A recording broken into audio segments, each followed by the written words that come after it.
why we explore Mars, the mysteries of the red planet, the history of water, the possibilities of life. You learn something and then you design the next mission based on what you learn. Has allowed us to literally go back in time on Mars.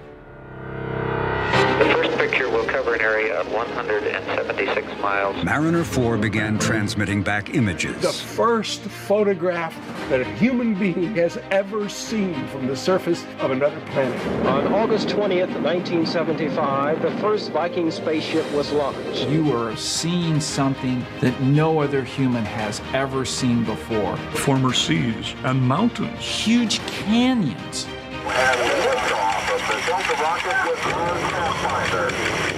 That sense of wonderment and achievement and always working towards your goal. We can do, and we will do. And liftoff. Touchdown confirmed. Mars is unavoidably special. We've landed and we've scooped. We've roved, we've orbited. Together, we did it, but the attitude was together we can do it. The future is what you make out of it. You can make it real. And here we are with Mars Perseverance, 51 years later, getting ready to do the first ever Mars return mission. Eventually, we can bring those samples back to Earth and determine for the very first time, did life exist on Mars?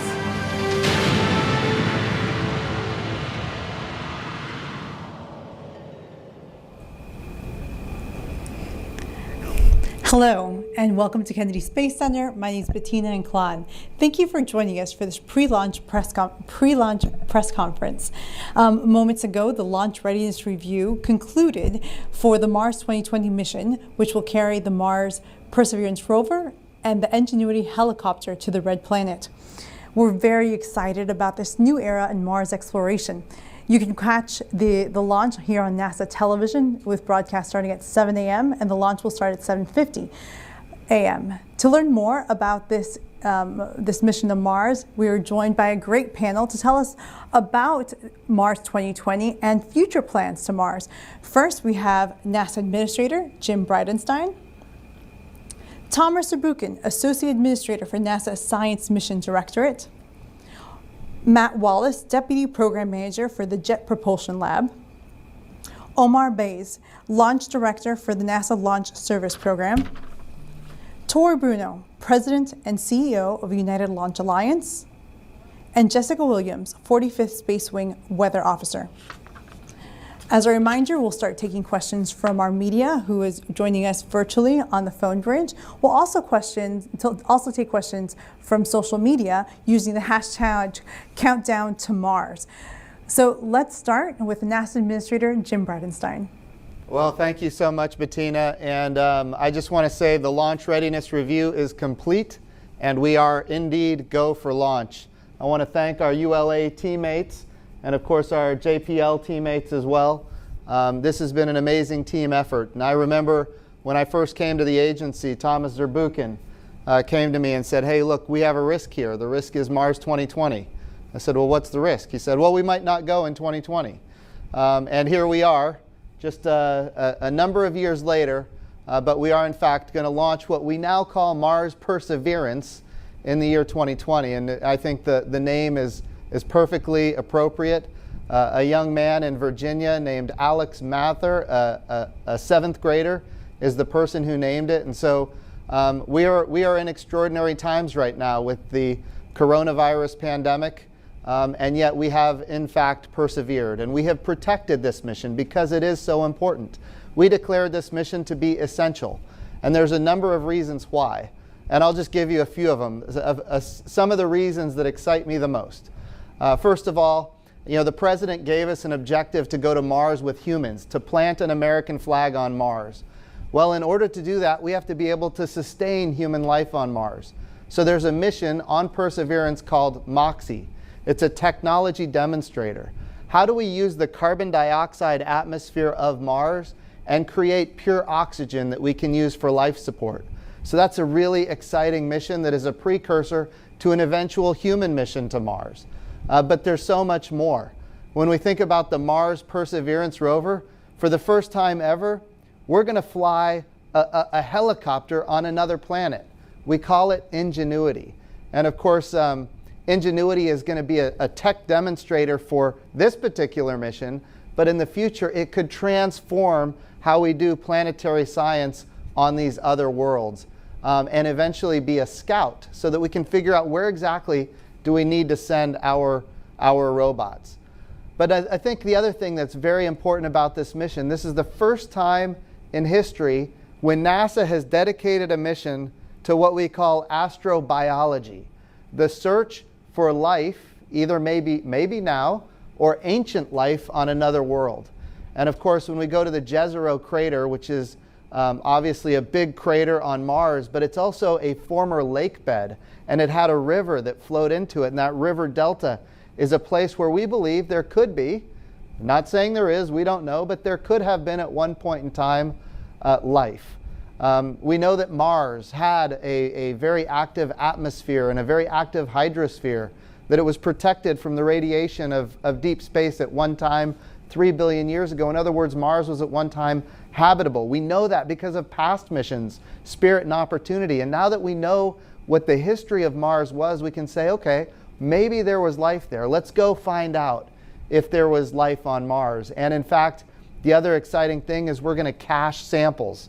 We're going to cache samples on the surface of another world for a future mission in 2026 to bring those samples back to Earth. And that will be the first time in history that we've done a Mars return mission. In fact, it's the first time in history we've done a return mission from any planet. So these are very, very exciting times. Very important mission for the United States of America, and of course a very, very important mission for the world. And with that, I'm going to turn it over to the Associate Administrator of the Science Mission Directorate at NASA, who has done just amazing work helping us get to where we are today, and somebody who understands how uniting this mission actually is. So Dr. Thomas Zurbuchen, over to you. Thank you so much, Administrator, and thanks to you for your commitment to success, without which we wouldn't be here today. So I really, really appreciate that. And I just couldn't be more happy to be here today and have this amazing mission on top of a rocket ready to go. And actually from this launch readiness review know that all the issues are addressed, and we are in fact ready now. We're just counting down and just really celebrating with the team. You already mentioned, Administrator, why we want to go to Mars, and I'm not going to repeat it. For me, the most exciting part is to really go land in this river delta that we think has so many promising landscapes, kind of rocks, that in fact we want to not only see images of and measurements of, we want to see back in the best labs that are available to humanity, which is of course on Earth, with Mars sample return being a reality.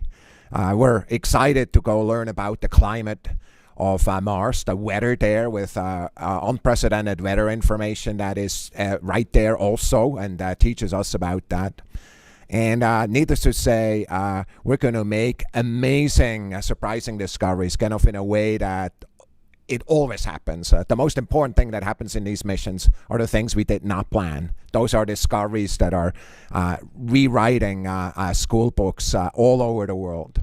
Well, there are two things that really are important to me today I want to focus on. The first one is Perseverance. You already mentioned how appropriate this name is. Perseverance, many people think initially is about something hard. It is something beautiful. It's together with exploration, together with hope, together with vision. It is what actually allows us to achieve these amazing goals. And this mission is full of perseverance. It's perseverance early on even of bringing this amazing idea to bear and designing this exciting rover together with international partners that persevered themselves developing these instruments and sending them over. It is going through the adversity that we always encounter when it comes to complex, exploration, but also in this case, over and above, because of the tremendous difficulties in the sample return technology that was invented at JPL and their collaborators. But then you talked about it, life changed. And on this row where we have the Unity plaque, recognizing the first responders that also had an important role and actually kept everybody safe. Not only the good people who worked at this rover and the launch vehicle, but also their friends and family all over the United States and, in fact, all over the world. In addition to that, on this rover is a plaque with 11 million names. And I want to tell you, my name is there, as are my entire family, and both of my parents who are no longer with us, they too are part of that important exploration. And I hope so many of the people who are watching right now, because we're going together as a world. And I want to give you a glimpse of going together as a world from a little country over there in Europe. And I want to show the first image. This is in the background there, the Matterhorn. You've seen it from chocolate bars, perhaps. You know it's one of the most amazing mountains, almost 15,000 feet high. And what you see in the forefront is a light show, actually, really onto the Matterhorn with Mars images. You see, of course, looking at these rocks as, well, this could be on another planet too. Well, this is in Switzerland. It's actually at 9,000 feet high. That's where the crew is right now. But here's what's exciting right now. Every night until the 15th of August, and next image, please. The crew is going to project images such as this one onto the Matterhorn, images of coming together as a world and persevering and exploring our neighboring planet together, but being explorers together and persevering. And so for me, that image is just really one of those demonstrations. No, this is not fake. That's exactly what happened last night. That's exactly what happened next night in Switzerland and for the next few nights. So I just really want to thank Jerry Hofstetter, the artist and event designer who did that, and of course Daniel Lucken, who is the official in charge who enabled that. There's a lot of people who had to agree to that moment of coming together. Ich kann nur sagen, wie froh dass ich bin, dass das dort ist. Und danke vielmals, Zermatt, für alles zusammen. Yes, that was Swiss German, and I do speak that language. With that, however, I'm going to turn it over to Matt, and I just want to tell you how much I appreciate Matt and his work and the work of his entire team. Matt and I got to know each other a lot because we too had to persevere together. Matt? Thank you, Thomas. I'm not going to speak German, but I'm pretty excited.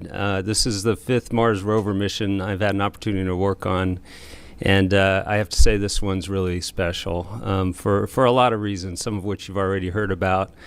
That we're doing transformative science. Really, for the first time, we're looking for signs of life on another planet. And as Thomas mentioned, for the first time, we're going to collect samples that'll be part of, we hope, the first sample return from another planet. And there's a lot of other firsts along the way. Administrator mentioned our first powered aerial capability with the Ingenuity helicopter. We're making oxygen on the surface of Mars for the first time. For the first time, we have an opportunity to use autonomous systems to avoid hazards on as we land in Jezero Crater, and that's a technology that'll feed forward into future robotic systems and human exploration systems, and that's exciting.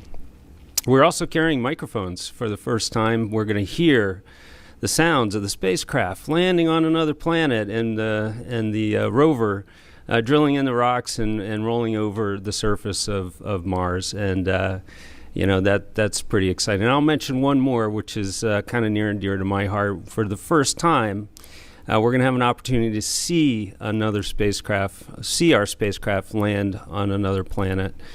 We've got commercial ruggedized cameras that we've distributed essentially all over the spacecraft. And they'll get high-definition video that we'll bring back after we land on the surface of the entire landing activity, from the inflation of the parachute to the touchdown of the rover. And that's going to be some very exciting footage. So the whole mission is very exciting for me. If we bring up the first graphic, just from a quick historical perspective, we really began to look for ways to leverage the powerful sky crane delivery system that we developed to successfully land Curiosity in Gale Crater in 2012. We started to look for that opportunity almost immediately after we launched Curiosity in 2011. We got a new start on the project in 2012. We had our instruments selected by mid-2014, and then we got down to work accommodating those instruments and experiments, and started building the vehicle.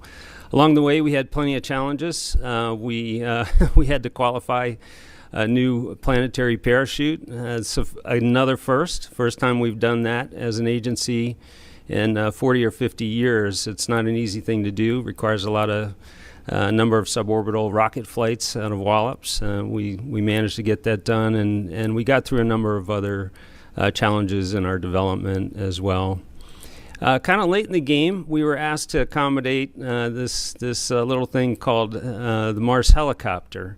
And as you can see, it was well after most of the payloads were assigned to the project. And so, we had to do a little bit of a magic trick to get that one on the rover.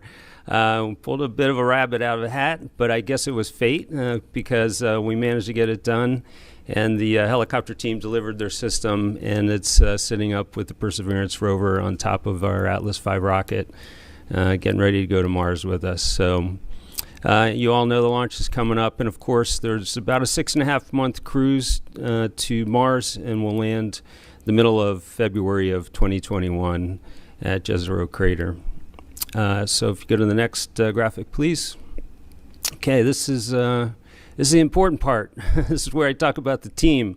This is just a small fraction of the team, believe it or not. This is just the JPL team, and it's just a fraction of the more than 2,000 people over the course of the mission development that worked on the project at JPL.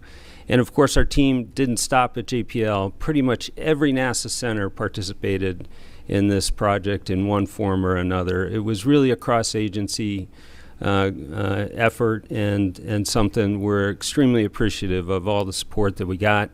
And it didn't stop there. Thomas mentioned we have 3 instruments from Europe, one from France, one from Spain, one from Norway, and of course we have a very large science team.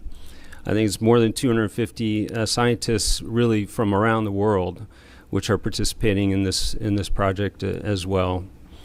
If you bring up the next graphic, I think we got a picture here of the spacecraft. I like it because it gives you a sense of the complexity of this system. You see the cruise stage up on top. The rover is a little hard to see, but you can see one of the wheels there. And the helicopter is actually mounted underneath the body of the rover, and they're both nestled up into the upper portion of the entry capsule. And we're about to bring the heat shield up to encapsulate the entire spacecraft. This is right before going into our integrated flow with the launch vehicle just a few weeks ago.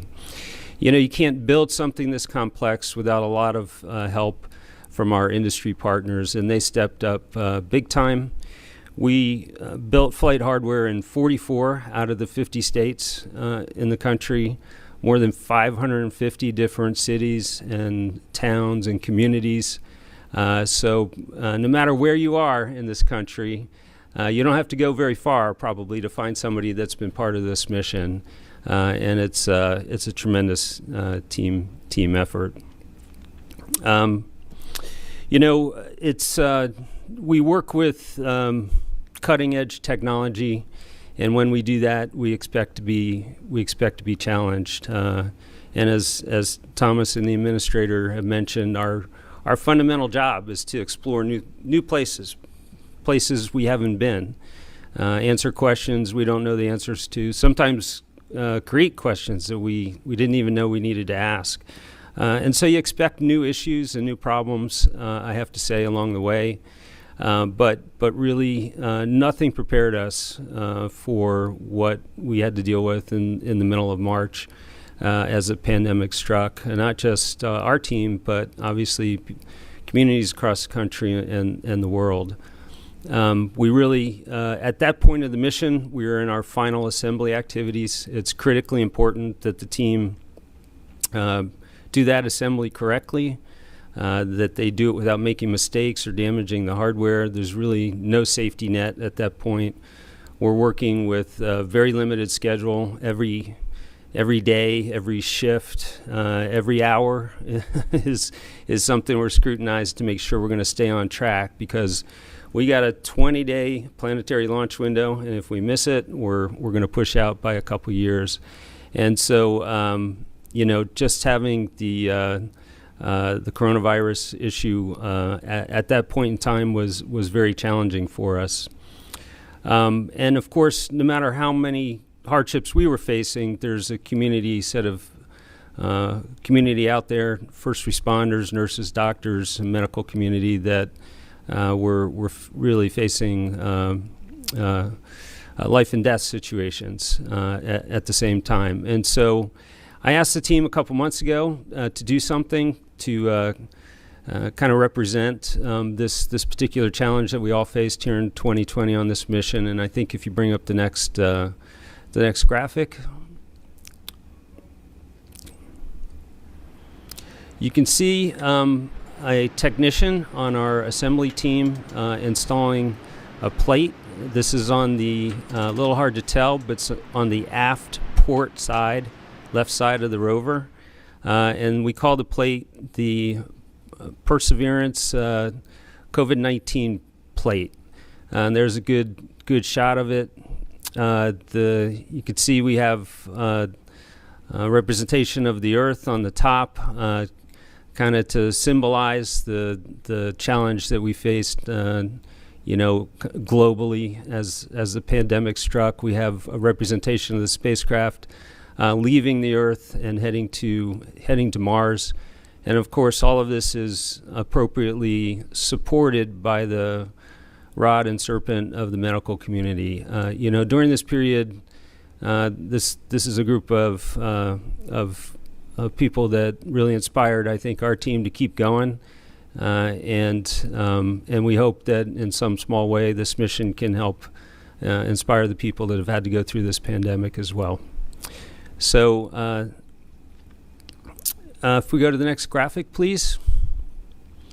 I mentioned the team. You saw some pictures. Our team actually doesn't end with international contributions and industry partners and other NASA centers. We include all of you as well. And this plate, if you look at the top left corner of this plate, you'll see 3 small microfiche chips, which Thomas referred to.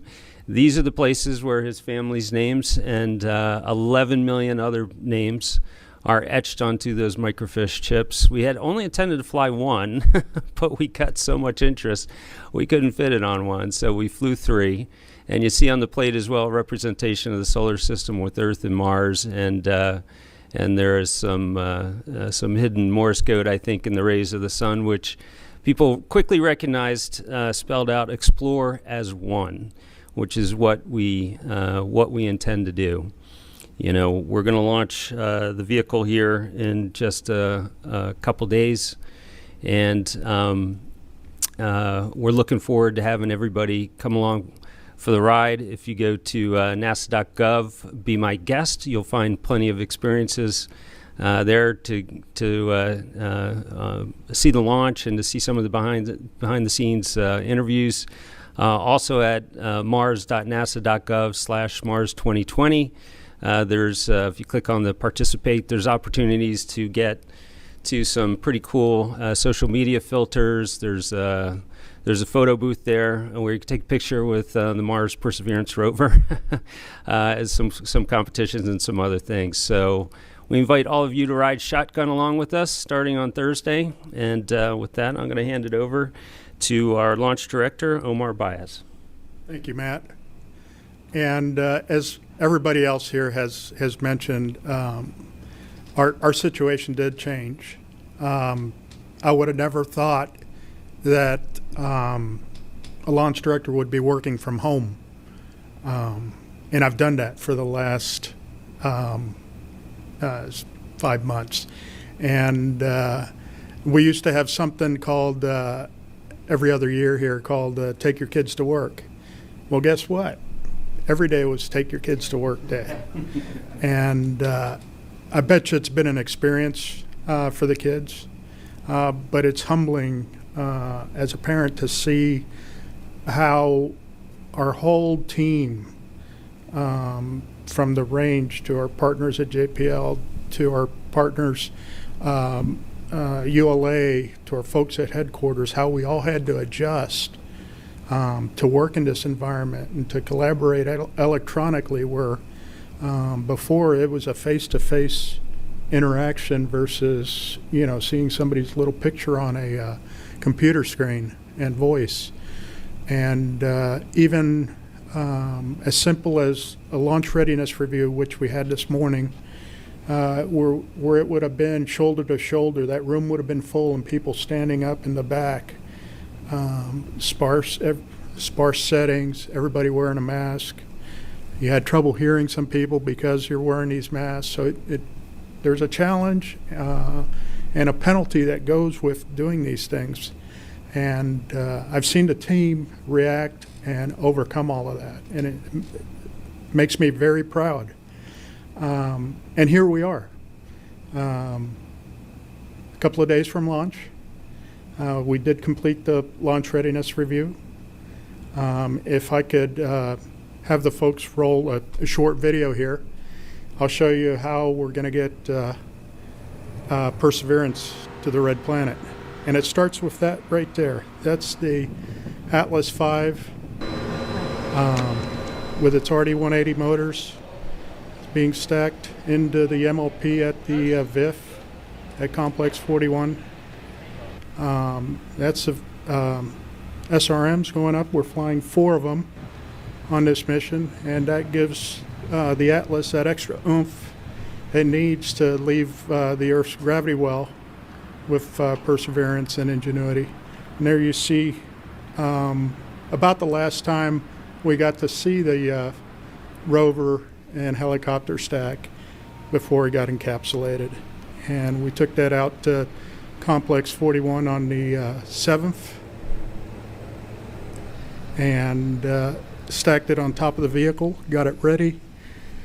Environmentally, for planetary protection purposes, we had to prepare that area to be able to ingress and egress, and on the 24th of this month we inserted the RTG, which is going to power the rover on Mars for the next couple of years. And we finished out all our testing, and all that remains is I have 3 goes to go. Tomorrow at 8 in the morning, I give the go for the vehicle to roll out. We take a day of rest after tomorrow to get synced up with having to come in at 2 or 3 in the morning and give a go to fuel the vehicle. And once we're ready and the spacecraft's configured, 1 more go, and 4 minutes later, we're going to be flying to Mars. And that makes my job really simple. And over to Tory to explain the rest of it. All right. Thank you, Omar. I cannot tell you how thrilled we are to lift Perseverance. ULA and its Heritage rockets have taken every U.S. mission to Mars, but this one is arguably the most sophisticated and in some ways the most exciting of all of them. So it will sit atop our mighty Atlas in the 541 configuration. I like to call that one the Dominator because that is our second most powerful Atlas.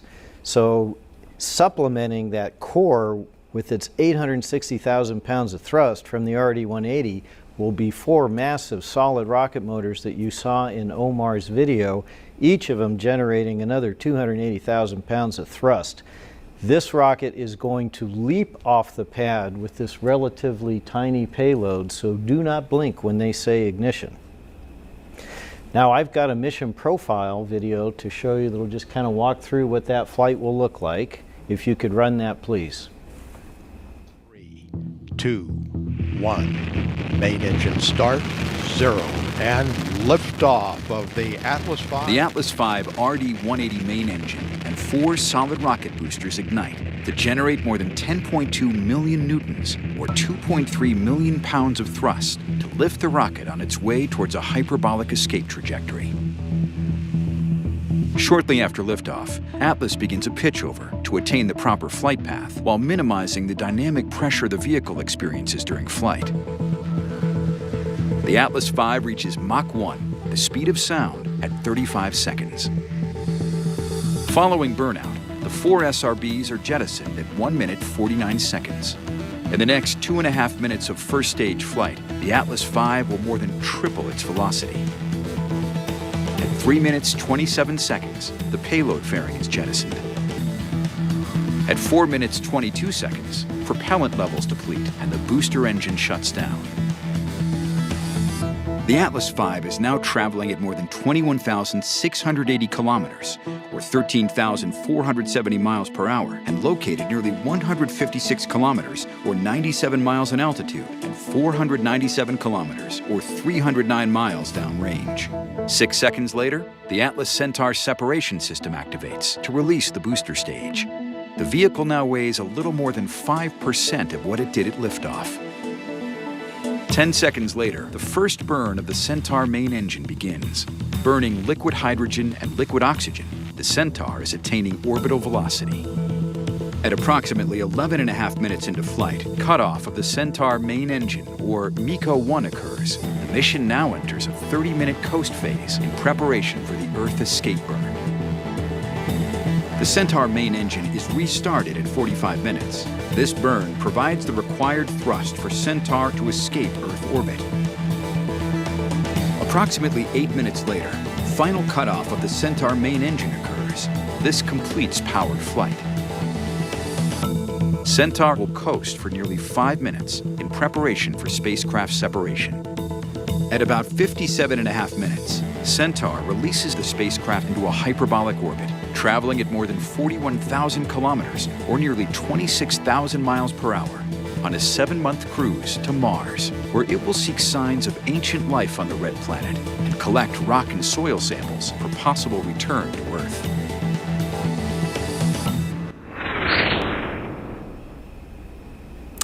So the vehicle is sitting atop its launch platform in our vertical assembly or vertical integration facility right now.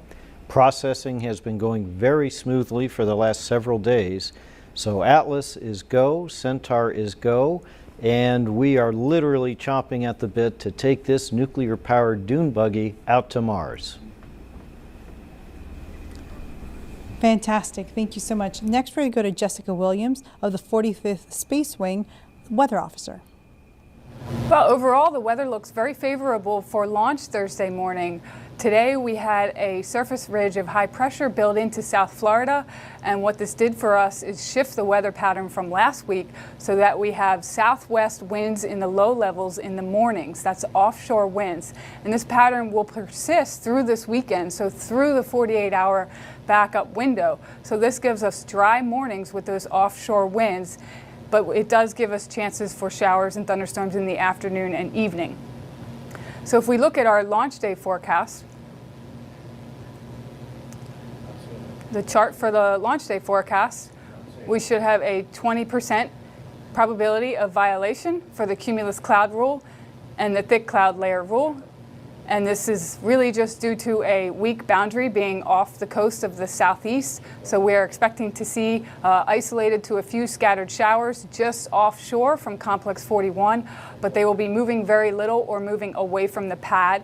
We have that slight chance of violating for the cumulus cloud rule, and there's also expected to be some mid-level clouds scattered to broken associated with this weak boundary off the coast. So we could see just a brief period of violating the thick cloud layer rule, but again, overall, it's only at a 20% violation for the overall 2-hour window. So if we look at our 24-hour backup chart, again, we have offshore winds from the southwest in the morning, 8 to 10 knots. We have a 10% probability of violating for the cumulus cloud rule as that weak boundary off the coast of the southeast starts to diminish, and the chances for any cumulus clouds in the flight path over the water just off the coast reduce from the day before. And if we look at our 48-hour backup window for Saturday morning, the weather still looks favorable with offshore winds from the southwest or from the west, really. They pick up a little bit, 12 knots with sustained gusts to 16 knots at 230 feet. However, the upper level wind flow does change and become more from the east and stronger. So if we do see any showers or thunderstorms over the Gulf Stream, which is pretty typical for this time of year in the morning. And if they do produce any anvil clouds, there's just a very slight possibility of those anvils reaching close to the coast. So that is why we have that 20% probability of violation for the attached and detached anvil cloud rules for the 48-hour backup day on Saturday morning. So again, overall, we're in a very favorable weather pattern for a morning launch time frame for Thursday through Saturday. Thank you so much, Jessica. Now we're going to start taking questions from reporters and social media. For reporters, please remember to press *1 to ask your questions. And those online, you can use the hashtag Countdown to Mars. Our first question comes from Marcia Dunn of AP. Marcia? Hi, can you hear me? Yes. Hello? Yes, we can hear you, Marcia.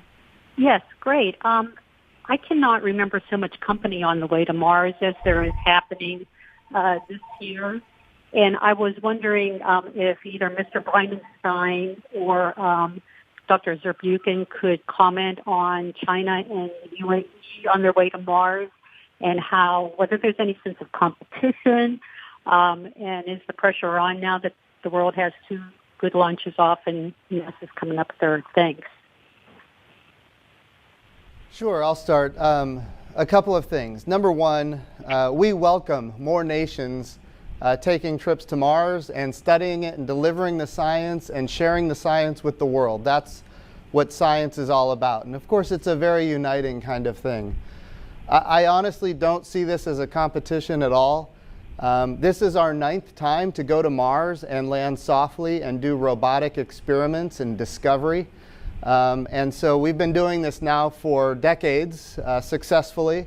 And of course, this mission is by far the most sophisticated mission ever. So I don't see it as a competition, but certainly we welcome more explorers to deliver more science than ever before, and we look forward to seeing what it is that they're able to discover. Nothing else to add. Thanks.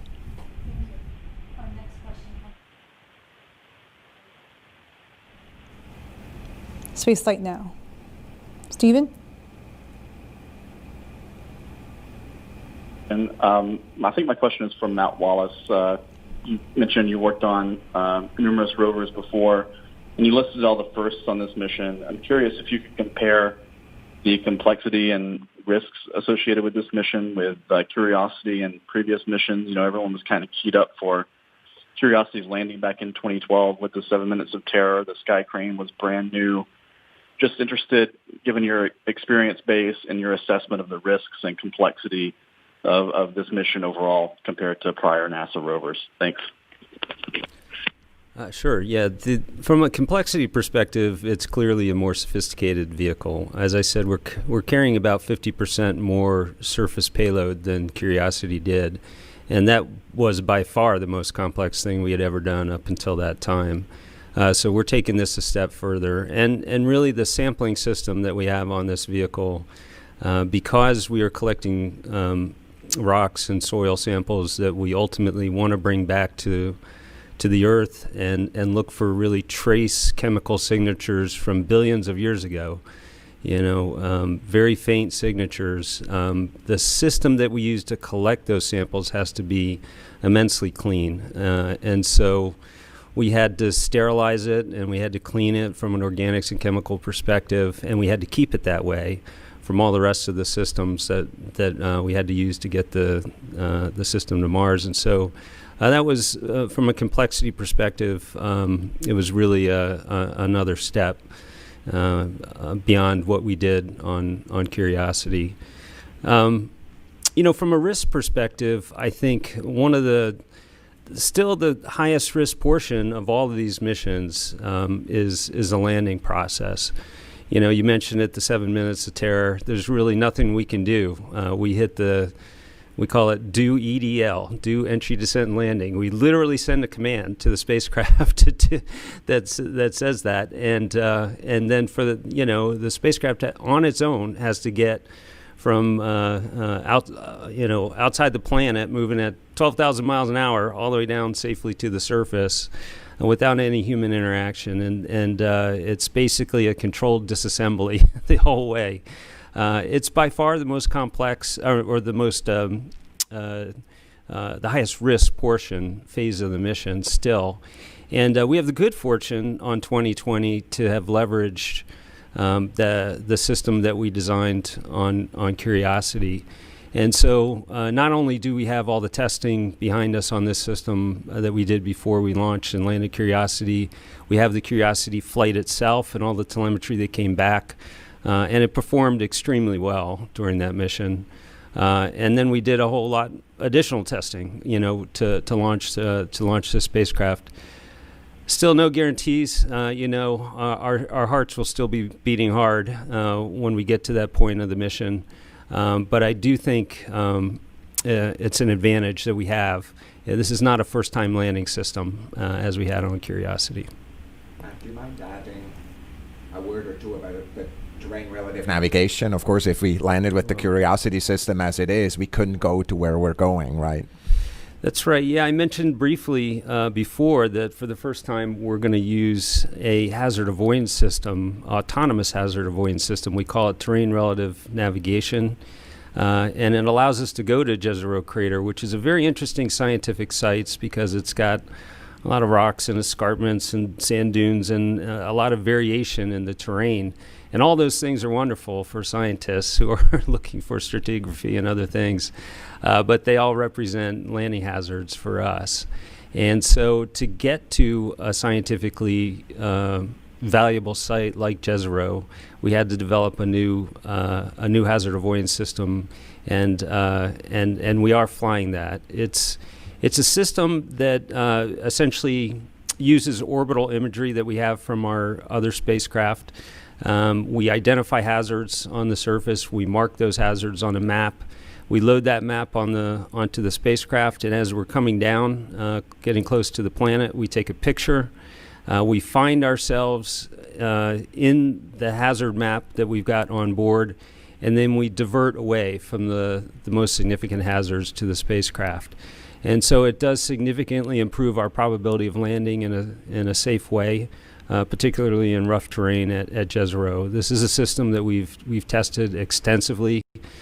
Thomas, in particular, wanted to make sure that that we had all of the necessary checks and balances and rigorous reviews in place for this system before we selected Jezero as a final destination. But we have exercised the system out in the desert with simulated landings. We have computer simulations, and it just works extremely well. It's a very powerful and robust system, and we have a lot of confidence in it. Thank you. Our next question comes from Jackie Goddard of the Times of London. Yes, hello, and maybe this question I think is for Matt. Adding the audio is an interesting extra on this mission, and I wondered what is the scientific significance of adding this extra sensory dimension to the mission, and at what point in the entry, descent, landing sequence does it kick in? Thank you. So we'll turn on the microphone pretty early in the process before we deploy the parachute, and we should be able to hear some of the spacecraft pyrotechnic events and separation events, perhaps the atmosphere at some level, interacting with the spacecraft itself. So we turn it on pretty early in the entry, descent, and landing system. The microphone we expect to survive landing and to also be usable on the surface. We have two microphones actually. I'm talking about a general engineering microphone now, and we do think that microphone will be able to hear our big rotary percussive drill out on the end of the robot arm as it jackhammers its way into rocks, as well as the wheels crunching over the surface of Mars. We think we'll be able to hear those things. From an engineering diagnostic perspective, we're not quite sure, how it will help us. That's something we're going to have to understand, I think, as we get some experience with it. There is a second microphone. It's mounted on the top of the mast, and it's associated with one of our instruments. The instrument is called SuperCam. And it's a laser breakdown spectrometer. Essentially, it fires a laser, and as the laser goes out, it creates a little plasma cloud with the rocks and the dust that it interacts with. And when we fire this in our test beds or in ATLO, you can hear it pop. You can hear the zap almost. And the science community is hoping, with that targeted microphone up on the top of the mast, that they will learn something about the composition of the things that the laser is interacting with, in particular. But it's a little bit of an experiment. We haven't done this before. It's the first time we've taken this human sense to Mars and exercised it. So we're going to find out. I think we're going to learn as we go. Thank you. Sure. Thank you, Jackie. Our next question comes from Irene Klotz of Aviation Week. Thanks very much. I think this is also for Matt. Have the repositioning of the NASA 3 Mars orbiters already begun to be able to provide, I guess, as real-time comms as possible for the entry, descent, and landing? I'm not quite sure I heard the entire question, but I think it's related to the NASA orbiters and their support role for entry, descent, and landing communications. Yeah, if that repositioning, if any, has already started, or when you expect to do that, and which orbiters will be used? So we're primarily going to use the Mars Reconnaissance Orbiter, MRO, for entry, descent, and landing communications. And it has a minor amount of repositioning, as you mentioned, that'll be required so that it's exactly overhead when we land at Jezero Crater. And I do not believe that repositioning has quite started yet, but we got plenty of time to get that done before we land. Thank you. We're going to take some questions from social media. Our first one comes from J.K. Trzynski. What sort of data would Perseverance gather on the Martian surface? Let's take that. What data will Perseverance gather on the Mars surface? Well, we've talked a lot, I think, about the science mission of the project. And, Thomas, did you want to go ahead and say a few words? First of all, amazing question. That's why we're going there. I think the other thing I want to say, there's a show right after this really focused on science with all details. But, if you look back from, look at the data that we're going to gather. You talked about the weather instrument, kind of the META that is standing there, and it's really a weather station right there in Jezero Crater. You go look at the cameras. There's numerous cameras that are there. You talked about SuperCam. There's another camera that is, from a point of view of field of view and resolution, really quite unprecedented. Then you have the instruments that are looking at composition, some of them remotely, some of them by looking at samples, and really actually equipping us to gather the right samples, to actually gather them and put them into these very clean sample tubes to bring back. Everything, I would argue, is set up for that, to really get us that the ultimate data that we want to gather are these samples. I mean, for us, those are the most precious samples that we believe we've had as humans in terms of samples of nature, of really answering this important question of astrobiology the administrator talked about. That is the ultimate, data, not only the sample itself, but the context in which this sample is collected. We learn from geology here. We learn from the important analysis in every environment that in fact, that context is very important for the interpretation thereof. But I just want to block the session later. What did I miss, Matt? No, I think you hit most of it. As Thomas said, we have very powerful spectrometers out on the end of the robot arm. We'll be able to look at the rock at a spatial resolution of 100 microns, which is tiny, and really understand from spot to spot, how the chemical composition of the rock changes. We've got spectrometers up on the top of the mast, which I mentioned, the SuperCam. We've got zoom cameras up there as well. We've got the weather station. We also have a subsurface radar sounder for the first time on the surface of Mars, which will help us understand contextually the geography of the landing site.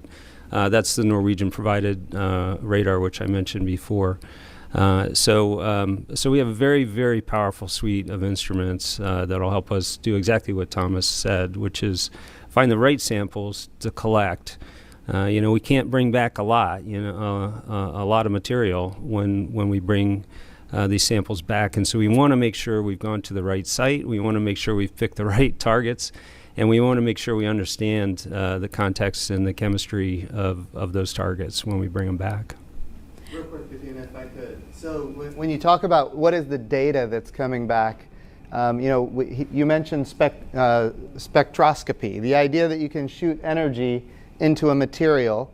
Think of radio waves, or in this case, it could be light waves or infrared waves, and then certain wavelengths bounce back and other wavelengths are absorbed. And based on that, we can make determinations as to the chemical composition of the materials. And here on Earth, what we have been studying is the chemical composition of materials where we know that chemical composition was a result of ancient life here on Earth. So we're taking what we've learned from our own planet and we're applying it to another planet to make determinations as to whether or not there was maybe at one time biology. We're talking about microbial kind of organisms on Mars. And then once we make that determination, we, no kidding, cache a sample. If we think it's a high probability that there could have been life in that place, we cache a sample so that one day, 4 years from now, or I should say 2026, 6 years from now, we can bring it back to Earth and study it and actually make a no kidding determination whether or not humans, or I should say Earth, is the only place in our own solar system that has the capability of hosting life. And that's I think, one of the most exciting things about this mission. So thank you, Bettina. And thank you all. In many ways, you've answered our next question from social media. Ralph Bennett asks, why do we need another rover there? What more can we learn from Mars? Well, there's a lot. I'll let you guys. I think it's precisely that. What's really interesting is, like, every time we build a rover and we send it there, with it go a number of questions that we have. For example, spirit and opportunity. You talked about it, Matt, earlier. Or questions about water, the history of water at the surface of Mars. So the entire instrument complement is laid out for that. Curiosity was about really trying to understand the composition and are there any organics, right? Many questions that were open, and really what we're learning from curiosity, and there's surprises even today that the level of complexity in some of these organics is much higher. Now it turns out the word complex means the more complex, the more life, kind of the more the likelihood to life. So that's why that's such an important characteristic. And so now what Perseverance is really, I would argue, the first, and we've said it, the administrator said it earlier, the first mission that really had at its core the question about life, astrobiology, and therefore the instruments are very different for that. And it's I would argue, very hard to imagine coming up with that instrument complement and that location without the other insights that we got from these other missions before, the ones I mentioned as well as others. And so for us, it's a very different, it's, in science, when you peel back a layer, it's not like an onion where the layer that comes from below, it looks like the layer above. It's a very different set of questions that are there, and we're peeling back that onion and frankly going after a question that humans over millennia have asked, and we're answering it for the first time with the tools of science, potentially the best way we can. For me, that's what it's about. That question, it's an old question. Like, you go read old philosophers of the past, the Greeks, wherever the culture is, the people have asked those questions. We're starting to address it with the instruments that are there. That's the amazing part of it. Very exciting. We're going to go to another question from our reporters on the line. Mike Wall of Space.com. Mike? Thank you all. This one's probably, again, for Matt. like you mentioned you had to pull off sort of like a magic trick with Ingenuity to sort of make it fit. Could you go into a little more detail about what you needed to do and what the exact challenges were sort of posed by that additional payload? Thanks. Can I start this one if it's all right, Bettina? So this is probably my fault, Matt, and I apologize. Thomas Zurbuchen brought this into the administrator's suite in my early days as being the NASA administrator, and he had this, hey, what if we were to do this? And I loved it, and I told Thomas, whatever you can do to make that happen, I'm all for it. And of course, Thomas brought that to you, and so I know it was not easy to get done, but I will tell you, I sent a tweet about. It wasn't called Ingenuity at the time. It was just called the Mars helicopter. But I sent a tweet about it on like a Friday afternoon at 5 p.m. And I didn't have a lot of Twitter followers at the time. And I sent a tweet, and it was like within an hour or two, there's 5,000 retweets. I mean, it just kind of caught fire, and everybody. And then all the media started covering. It was a very exciting moment. So anyway, I know it was difficult. Want you to know how much I appreciate all the work that you've done. So go ahead. I'll say I remember an all-hands meeting where we were right after we were asked to try to accommodate the helicopter, and some of the managers were kind of scratching their heads and wondering how we were going to do this. And I asked for a show of hands from our own team who would like to see the helicopter on this mission, and pretty much every hand went up. So even the people that had to figure it out were excited by the project. And it was difficult. It's a very, very unusual payload. It's very lightweight. Because it has to fly in this very low density air. It's got these big, stiff carbon fiber blades that sit out that have to be protected from the debris that we kick up, for instance, during entry, descent, and landing. It's got legs that have to fold up and then have to be deployed out. And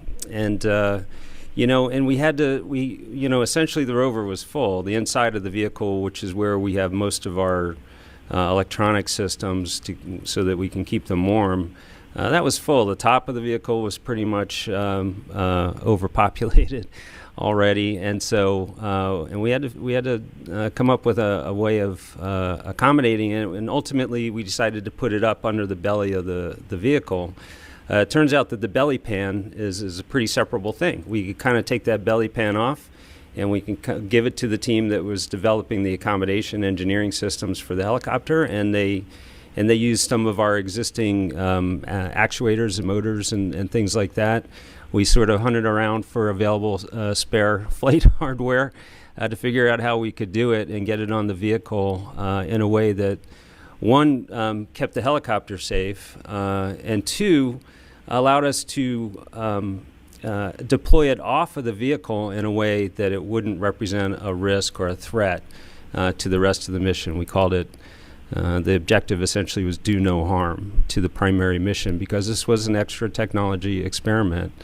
And beyond that, our team was oversubscribed, just with engineering challenges ourselves with the sampling system and the instruments. And so we made a phone call, and one of our system contractors, Lockheed Martin in Denver, stepped up to the plate. We provided them a basic design and some hardware and some engineering support, and we were able to figure out how to accommodate it underneath the vehicle. And we went through a lot of testing to make sure, in fact, that it would deploy, that it would stow appropriately, and that it would deploy safely on the surface of Mars. And then, of course, we still had to figure out how to operate it once we got it there. And I think we were working through those opportunities and those issues. So we'll be ready to go when it's time to fly the helicopter on Mars, but it wasn't easy. Fantastic. We're going to take our last question from Leo Enright of Irish Television. Leo? Thanks, Bettina, and indeed thanks to Matt Wallace and to Dr. Zurbuchen for their wonderful contributions. But my question is for the administrator. Mars 2020 is basically Mars 2026. And I'm going to ask a political question, which I think I can ask because I'm an ocean away, so nobody is going to think I've got an agenda. A lot of your international partners will be wondering, will you be willing to continue to serve as NASA administrator no matter who gets elected in November? Now, assuming, of course, that you're asked. Look, my job right now is to do these stunning achievements on behalf of the United States of America. And look, I appreciate the question, but look, I serve at the pleasure of the president. I serve at the pleasure of the current president, and I think it's important that the next president has the NASA administrator that he wants. The way the political system in the United States works, the NASA administrator is selected by the president. I think it's important. You have to have that relationship. Look at what we're doing right now. We've got the Artemis program, which we have reestablished that we're going to the moon sustainably, that we're going with a purpose to get to Mars. And because of that, we've had really big budget requests. The President of the United States has put on the table the biggest budget that NASA has ever had in nominal dollars ever. Now, of course, in real dollars, Apollo was bigger, but we're heading the right direction, and that's because the President of the United States trusts the NASA administrator, and I would recommend to whoever the President is at any point in time, pick a NASA administrator that you trust to get the job done. Period. End of story. And look, I've had the time of my life in this job. I'm not going to lie. It's the greatest job I've ever had. But I think there's a time when it's somebody else's turn, and I am under no illusions that I'm the only one capable of doing this job. So there's a lot of people that would be even better than me, and we'll leave it at that. So thank you for the question. Thank you, Leo. With that, we're going to end our questions, but we're going to turn it over to final remarks from NASA Administrator. Well, thank you, Bettina, and thank you for the panel participating in this today. What an exciting time. And I know we just had this conversation about Ingenuity and the helicopter that's going to fly on Mars. I want to kind of put it in perspective for a moment. Imagine looking from Perseverance out at a helicopter that is flying around Perseverance, and the helicopter is looking back at Perseverance, getting us images of Perseverance, what Perseverance is doing. We're going to be able to see with our own eyes, with motion pictures, these kind of activities happening on another world. And I just can't tell you how excited I am about Ingenuity and, of course, Perseverance, the first astrobiology mission. We shouldn't forget, we're proving out that we can turn the carbon dioxide atmosphere of Mars into pure oxygen for life support, because the president has given us an agenda to plant an American flag on Mars, and of course to go with our international partners and our commercial partners, all of which is in President Trump's Space Policy Directive 1. So we have this big agenda. This is a precursor mission, but it's also a scientific mission in its own right. And there's so much more to discover, and we're so looking forward to it. So I just want to say thank you to everybody for paying attention. If you want to follow us, if you want to participate with us virtually from Thursday forward, nasa.gov. I would encourage everybody to go to nasa.gov, and this is all about the next generation. We want to inspire people. So have your kids or your grandkids tune in. This is a great moment for not just the United States of America, but also for the world. Thank you so much, Jim. And thank you so much for joining our conversation. The next briefing will be the Mars 2020 Science Briefing today at 3 p.m. And then we mentioned launch coverage begins on Thursday at 7 a.m. and the launch is at 7:50. You can continue to talk about the greatness of this Mars Perseverance rover, Mars 2020 and Mars Ingenuity by joining us at Twitter and Facebook at Mars Perseverance. And hashtag Countdown to Mars. Thank you so much for joining us today. We'll see you again soon. Thank you.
Hello, everyone. Welcome to the Carolina Weather Group. We're happy to have you this evening. We're going to be talking space with our good friend Tony Rice, NASA ambassador, also a contributor for WRAL in Raleigh. So Tony is our resident person that we go to, and we have space questions. There's some really cool things going on with this Mars launch. We also have some loon balloons. You may have seen some pictures floating around on social media over the last couple of days or weeks, and we're going to talk a little bit about that as well throughout the program. But Tony, we have this mission. I think originally this Mars mission was scheduled to go off June 20th, right around that date. It's since then been pushed back a few days. So can you tell us a bit about the mission itself? Well, what are we trying to accomplish as we head off to Mars? So this is was originally called the Mars 2020 rover, and it's a follow-on to the Mars rover you would know as Curiosity. So it's about the size of a minivan, a little bit smaller than that, and its purpose is to go out there and find basically what happened to Mars. It's going to work in concert with obviously Curiosity and all the other assets that are out there at Mars, the orbiters that are studying the atmosphere, that are taking those fantastic pictures that we see of Mars. But it's a very similar rover to Curiosity. It's using the same spacecraft bus. And that's the body of the spacecraft, the wheels, the mobility system, all the computers, all the communication systems. But the real exciting thing about these spacecraft and about these missions are the instruments. So I think of this as like Curiosity 2.0. It has a lot of some of the same instruments that Curiosity did, but they've been upgraded. They've got a little more capability to them. We've learned a lot as we've had Curiosity on the surface of Mars for so many years. We've also added a couple of new ones. I'm sure we'll get into some of the more exciting ones there, but the ones I know that the one instrument, my favorite one, that I know is going to be your favorite as well, is called MEDA, and it stands for Mars Environmental Dynamics Analyzer. And I'm really looking forward to MEDA getting on the surface of Mars. It's about a 12-pound instrument. It's chewing up a whole 17 watts of power. You have to really budget your power up there. Curiosity and this new 2020 rover are going to both be both powered by a nuclear power source. We don't have to worry about any of the solar panels getting covered in all that Martian dust and causing us problems there. But the deal with MEDA is it's going to be capturing information about air temperature, ground temperature, radiation. We've got a dust sensor that's on there as well, so we can help study those dust storms. If you saw The Martian with Matt Damon, did a pretty good job of showing what dust storms can be like there. The beginning of the movie was a little fantastic, and we don't quite get wind speeds like that, or at least we don't have enough volume in the atmosphere to produce some of the things they're talking about there. We're going to put relative humidity. We'll be able to measure that as well. There's a thermal infrared sensor on there, and there's wind sensors as well. And the wind sensors are kind of interesting. There is wind on Mars. We're getting information about winds from another mission that is on the surface of Mars right now called InSight. It is not a rover. It is a lander, so it stays stationary. It can measure whatever atmosphere comes to it and the column of air above it. So we are seeing winds there that are a little bit higher speed than we expected. You wouldn't be able to feel them though, because the volume of air there is so little. So Tony, there's this new device that's coming with Perseverance that I literally just found about in the last 5 minutes. So it's going to be some type of helicopter drone deployment. Tell us about that and how that works in an atmosphere that's a lot thinner than ours. Yeah, that's going to be the really interesting thing, is how you get lift in such a thin atmosphere. The Mars atmosphere is about 1/100th that of Earth's. So it's very, very, very thin. Sorry, not 100th, 1,000th that of Earth's. Very, very thin. But the drone itself, the helicopter itself, has pretty wide blades, and it's going to be spinning really, really, really fast. So don't think drone like the drones that we know here on Earth. It's not going to be sitting up there and hovering for a good amount of time. It's going to take hops. And its purpose, number one, is a technology demonstrator. It'll be the first time we've ever flown on another planet. That's pretty exciting unto itself. But it's not just a technology demonstrator. It's going to be providing valuable information to the team that is driving this rover. And yes, there are rover drivers. They sit in California. They're sitting at home right now because they're able to VPN in and talk to the rover that way. But their technical term or their technical title is rover planners, because they're doing exactly that. They're planning what drives need to occur during that day to put the rover in a position to do the science. So this helicopter is going to help out with that a little bit. It's mounted on the underside of the rover, so after the rover lands and everything's checked out, the rover will deploy the helicopter, we'll drive off of it, and then we'll be able to take the helicopter off and move it about. It's going to serve as a form of scout for the geologist. It's going to help us move ahead and make some good decisions about where to move the rover to in order to do some good science. Now, Tony, I have a question as far as, like, I've always wondered the signal, right? So these are being operated remote control a lot of the time. So I know there's some automated processes on site that the rovers would do to correct maybe a rock in the way or something. But how long does the signal take to get to the rover as you're steering it? Now, the radio waves travel at the same speed of light, or I mean, what's the difference in right at light speed? How much time? So it varies throughout our year and the Mars year. Mars year is roughly about 18 months. So it's anywhere from about 10 minutes to more than 30 minutes. So when I mentioned somebody that's driving the rover, you might have this picture in your head of a steering wheel and a gas and a brake. Absolutely not that. It's sending commands for the rover to act on at a later date. Another function of this robot is that it's going to be collecting samples on the surface and to be later taken back to Earth and studied here. How will that work? How is it going to get back to Earth? To be determined. So there is going to be a caching capability where samples that are first studied by Curiosity are going to be packaged in a way that they can be picked up at a later date and brought back to Earth. We're not quite ready to put boots on Mars yet. That's a goal, but it's a goal that's pretty far into the future. As a step between now and putting boots on Mars, a robotic mission that could pick up those cache samples and bring them back. Why not just go and pick up random samples and bring them back? Why bring these that have been studied by the Perseverance rover, by the 2020 rover, to be able to do additional study on something that's already been studied by a robot is just going to give us a ton of information that we can apply to other studies that have been going on there for years and years. I mean, on back into the Viking days, back in the 70s. So that's why it's being done that way. How it's actually going to happen, there's a lot of different ideas about that. One of the biggest challenges there is how you have enough energy to launch from Mars and get back to Earth. How do you do that? And there's different theories on how that might happen. Do you bring enough fuel with you to be able to get back? Do you use the Martian soil as a source for energy and construct fuel that way? Lots of different ideas. It's being worked on, but step one is to gather those samples and leave them behind so that they can be returned. In our relentless pursuit for life on other planets, we look at water and the potential for water. We've seen pictures of icing on the poles, a type of icing, not as we would know it, but what is the evidence for water on Mars and maybe some of the past evidence that shows you there could have been water flowing? Has there been anything presented in some of the latest information? Yeah, that's a great question. And the icing that you're seeing on the poles happens every Martian winter. And you can actually see it with a backyard telescope if you look at the right time. We see it on both the North and the South Pole. What you're seeing there is actually CO2 ice. It's actually carbon dioxide. And the poles get, those ice caps on the poles, they get larger and they get smaller according to the season.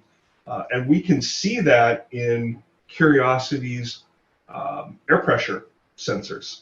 As that carbon dioxide transfers from a solid phase into a gas phase, it adds to the atmosphere. And we'll see atmospheric pressure go up during the summer months, and then it precipitates down, actually snows, dry ice on the poles during the winter months when it gets colder. Mars has seasons because it has an axial tilt, just as Earth has an axial tilt. It's very, very similar. But as far as evidence for water is concerned, it's really in the geology. The geology is, it tells us the story of what happened in the past on Mars. Where we landed Curiosity was an area that was formerly the bottom of a large river system. It was at the bottom of an alluvial fan, and that's kind of a funnel-shaped pattern. If you've ever seen satellite photos, color satellite photos of the Mississippi River Delta as it dumps out into the Gulf of Mexico, you see that triangle. That's all that sediment that's been collected up along the Mississippi River. Well, that's the Martian version of, or we landed on the Martian version of that. It's all dry there now. We're not seeing evidence of liquid water, but we're seeing the geologic evidence of it.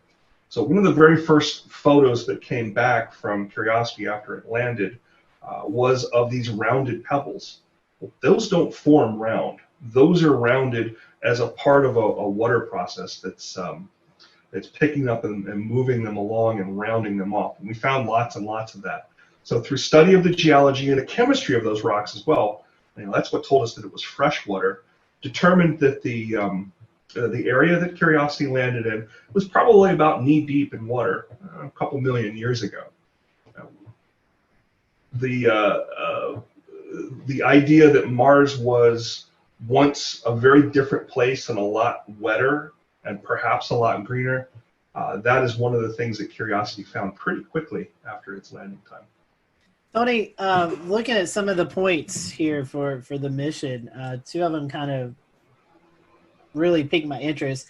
It says this is the first leg of a round trip to Mars, and then after that it's also talking about how this could actually pave the way for future human missions to the moon and to Mars. Can you tell us a little bit about that? Well, every time we put something on another planet, we learn a lot about it. And the road to putting boots on Mars, it's a long one.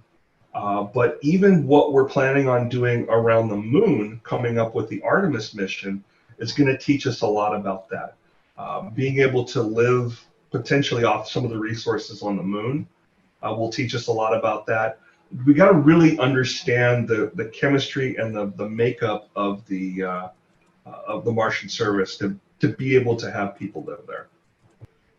I think that's really interesting. We've always heard about people going to Mars, but this actually could be some small steps for that. And also seeing there's going to be like 19 cameras on this that we're going to be able to kind of follow along with the mission. Yeah, there's a bunch of HD cameras on Curiosity. We got even more on Perseverance. And I mentioned the name a couple of times. I need to tell you the story about Perseverance. So for the longest time, it was called the Mars 2020 rover. NASA's really terrible at naming things.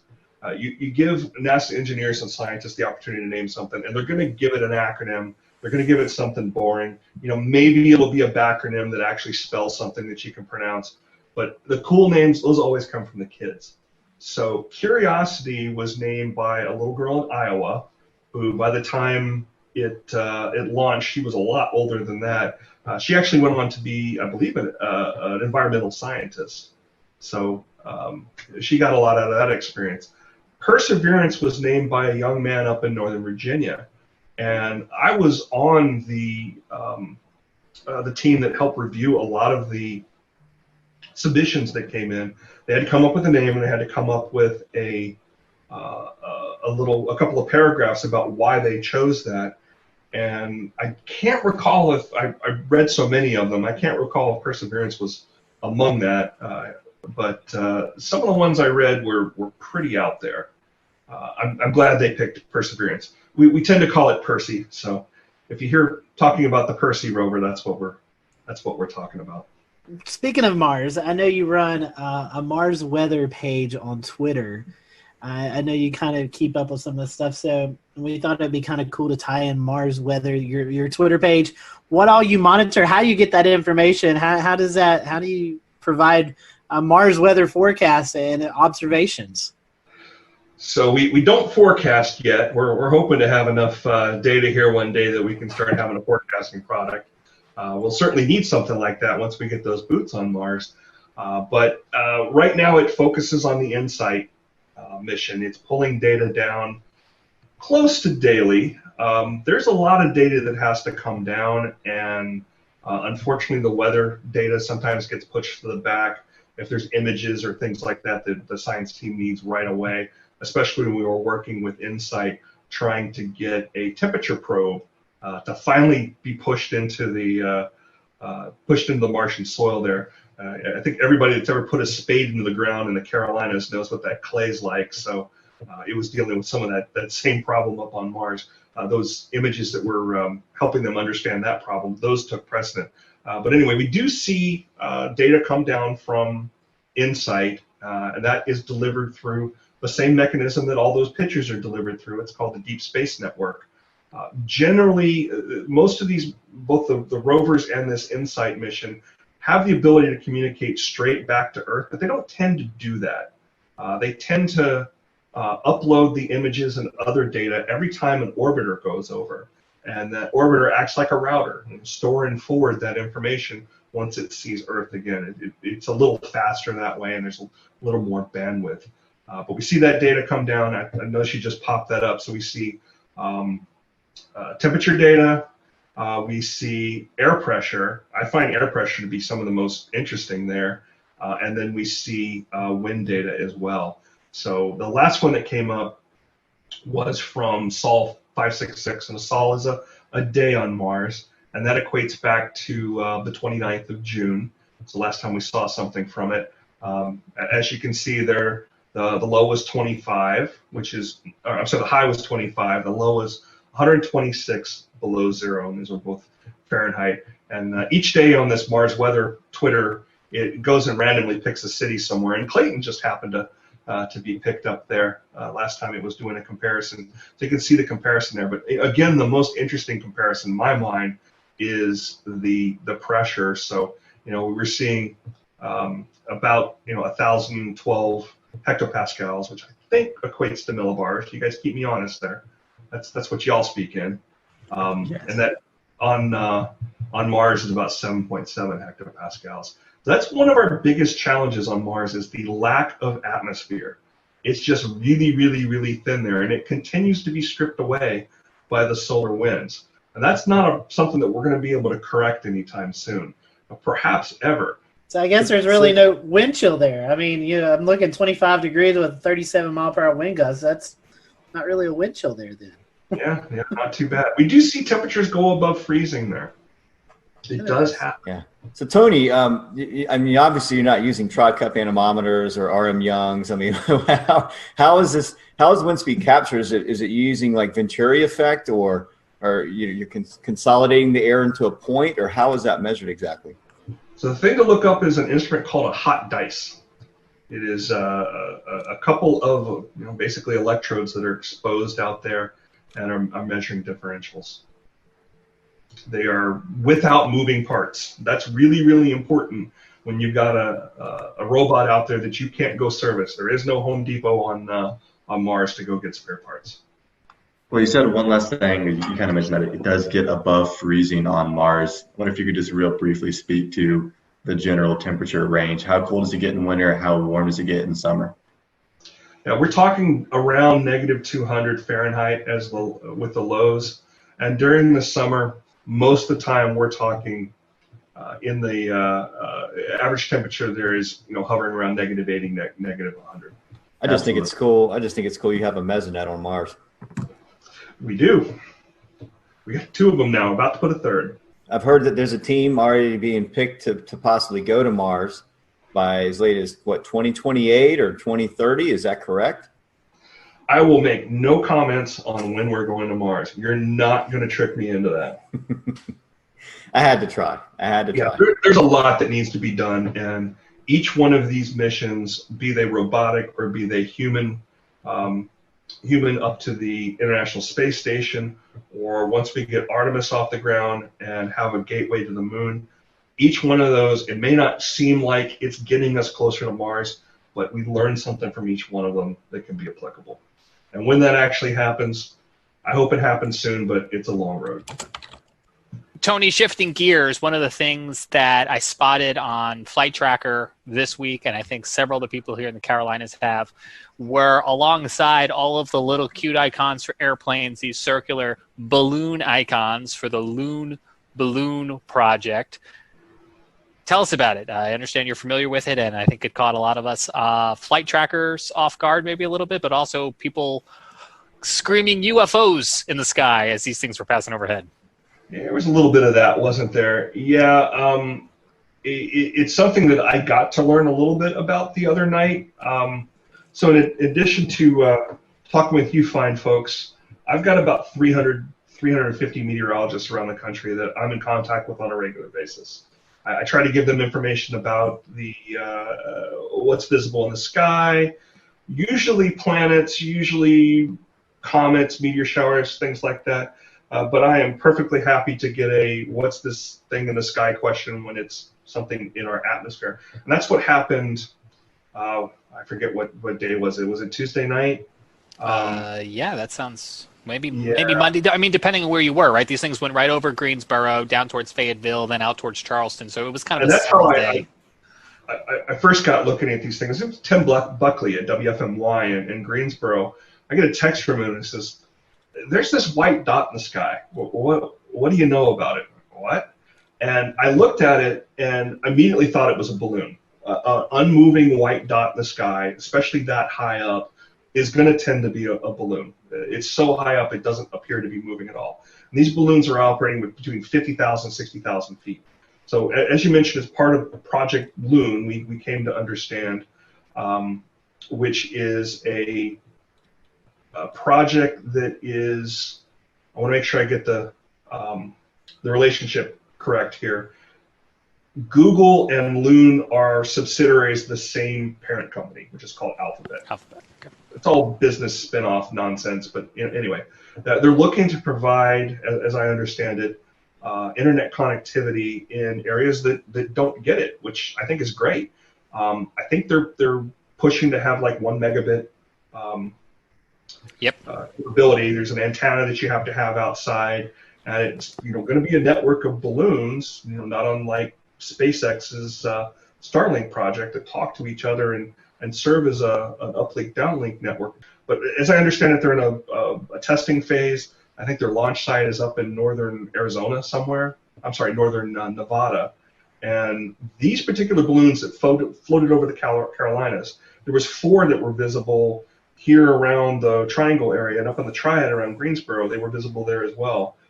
If you think about 50,000 feet, and you think about that circle that you draw around something like that, it's visible for a good amount of space.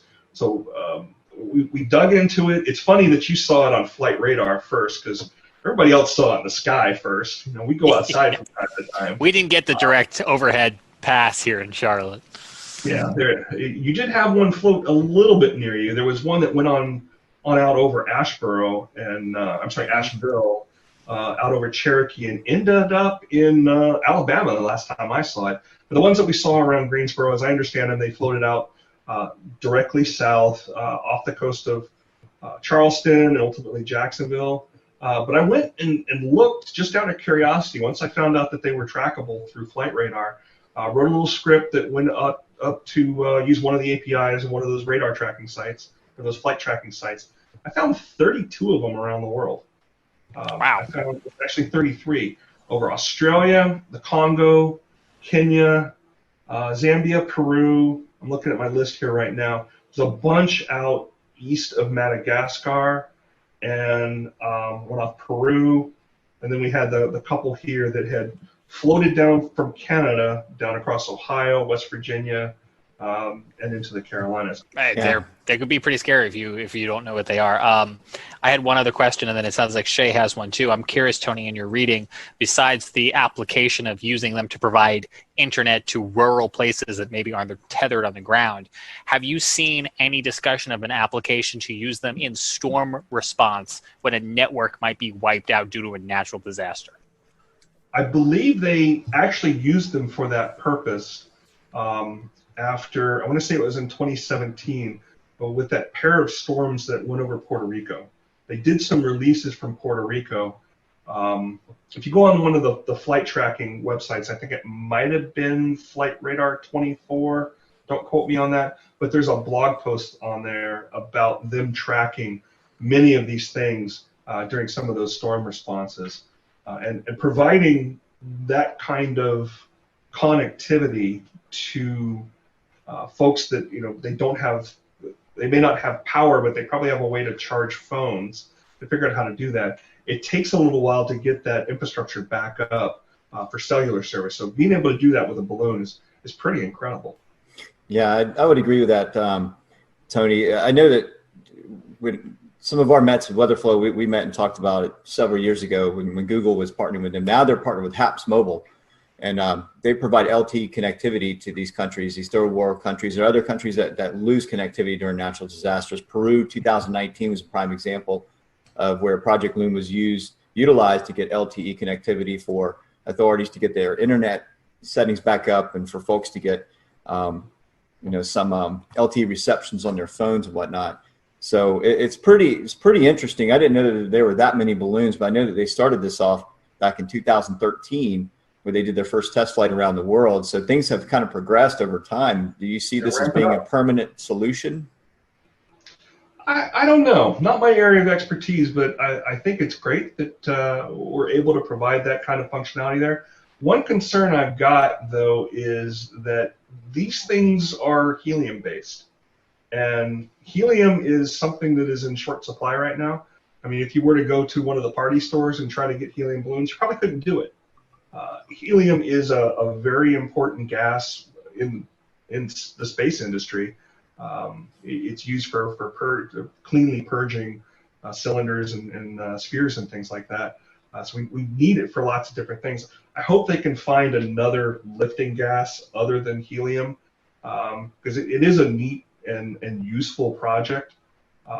But I hope they don't use up too much helium doing it. One other thought on it too is, while we're up there hanging around for days and days at a time at 50, 60,000 feet, sure would be nice to get some weather instruments up there too, some atmospheric instruments, and be able to send some of that data down from that close to the stratosphere.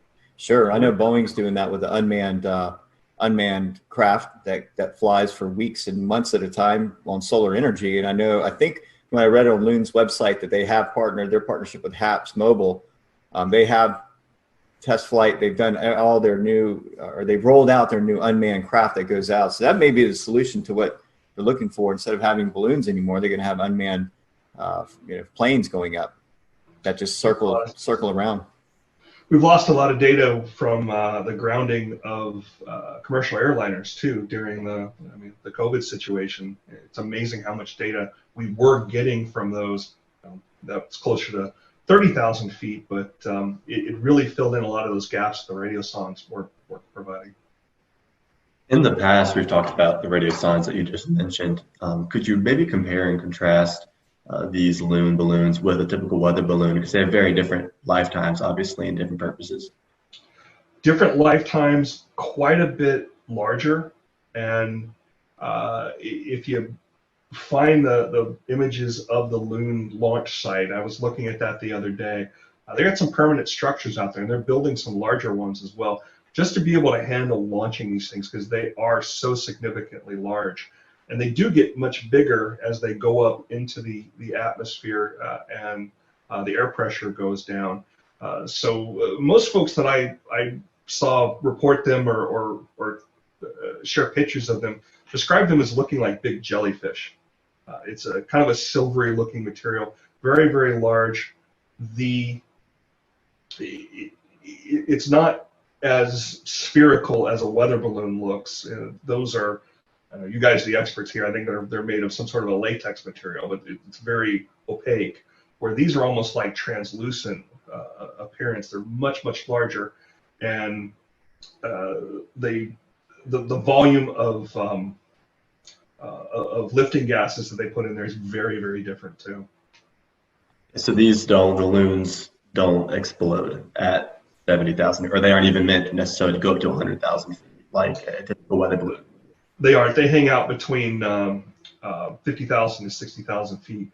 I think a lot of what the research is doing right now is to understand how the steering winds up there work, how viable this is to provide, how wide a coverage that they can provide, how the jet stream changes in the jet stream and other things like that are going to affect their coverage. It'll be interesting to see what comes out of it.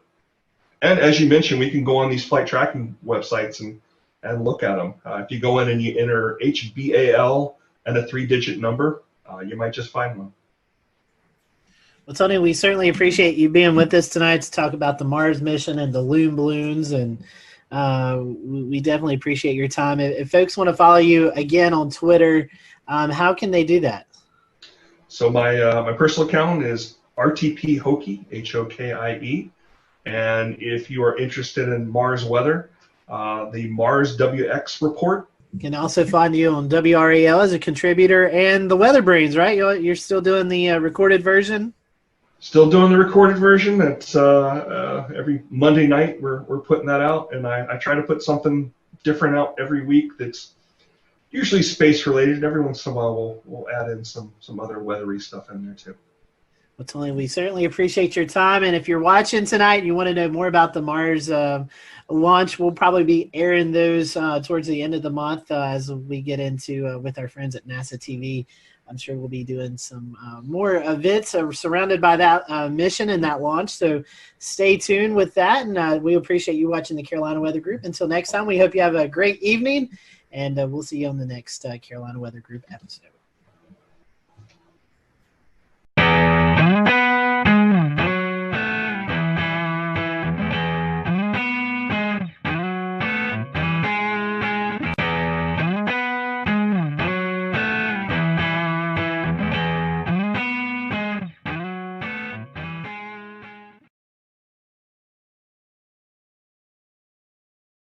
Successful mission, and it just showed that the redundancy built into the engines really paid off. The Space Shuttle's main engines also had a requirement no other engine faced before. They had to be reusable. Reusability created issues with hardware embrittlement. It was hydrogen molecules embedding themselves in the material, causing embrittlement later on. So that created life cycle issues, and we were always talking about what's the remaining life in the hardware. The SSMEs produce nothing but steam when they fire, another departure from previous rocket engines. Oxygen, hydrogen, when it combines and creates water, it's very clean. A lot different from the Apollo days when you had liquid oxygen and kerosene. Well, this engine's extremely clean. And people are amazed when they look at the engines in the shop that have flown 10 times or more. They look brand new. The shuttle main engines have proven to be extremely reliable machines with a record of reusability and success without parallel in rocketry. But SSME is in a class all by itself. And of course, the reliability that we get out of the SSME is the reliability and the performance that allows the shuttle to fly.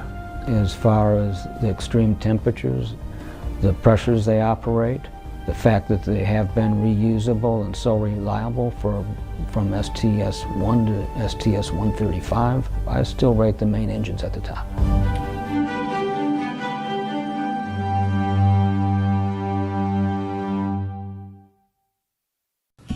For two of NASA's Story space shuttle orbiters, the lights have gone out for the last time. Discovery and Atlantis were permanently powered down in December 2011 as teams at NASA's Kennedy Space Center in Florida prepare the vehicles for public display. It was an emotional milestone for the technicians, test conductors, and system engineers who have spent years, even decades, preparing each spacecraft for its next flight.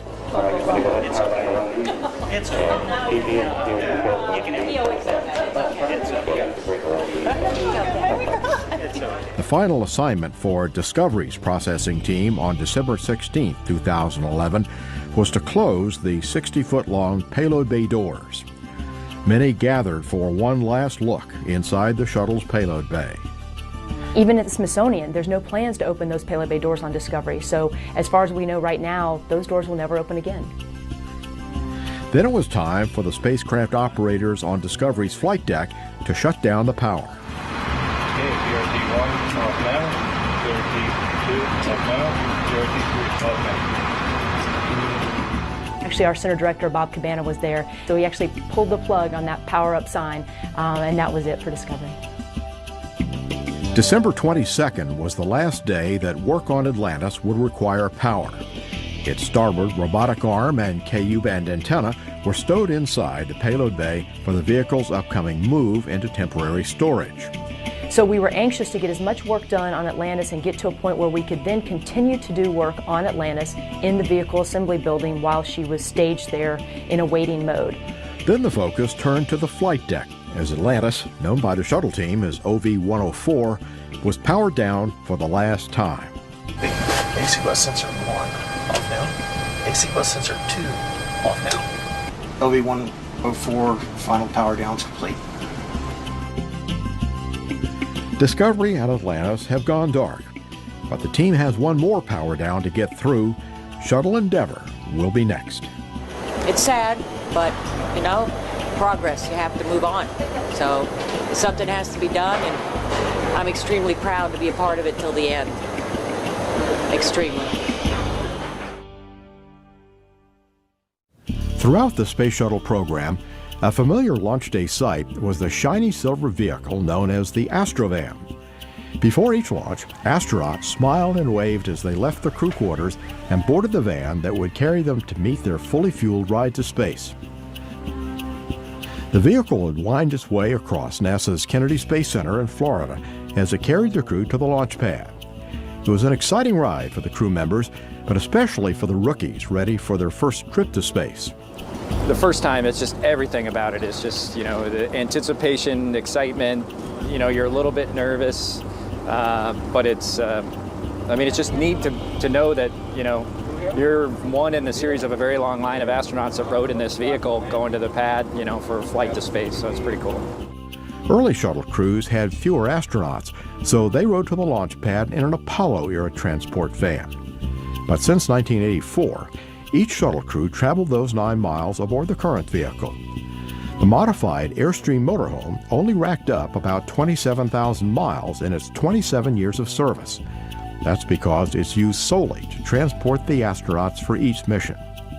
But I always associate this vehicle with flying, because you only get in here twice. You get in here for TCDT, which of course is the launch rehearsal, and then launch day.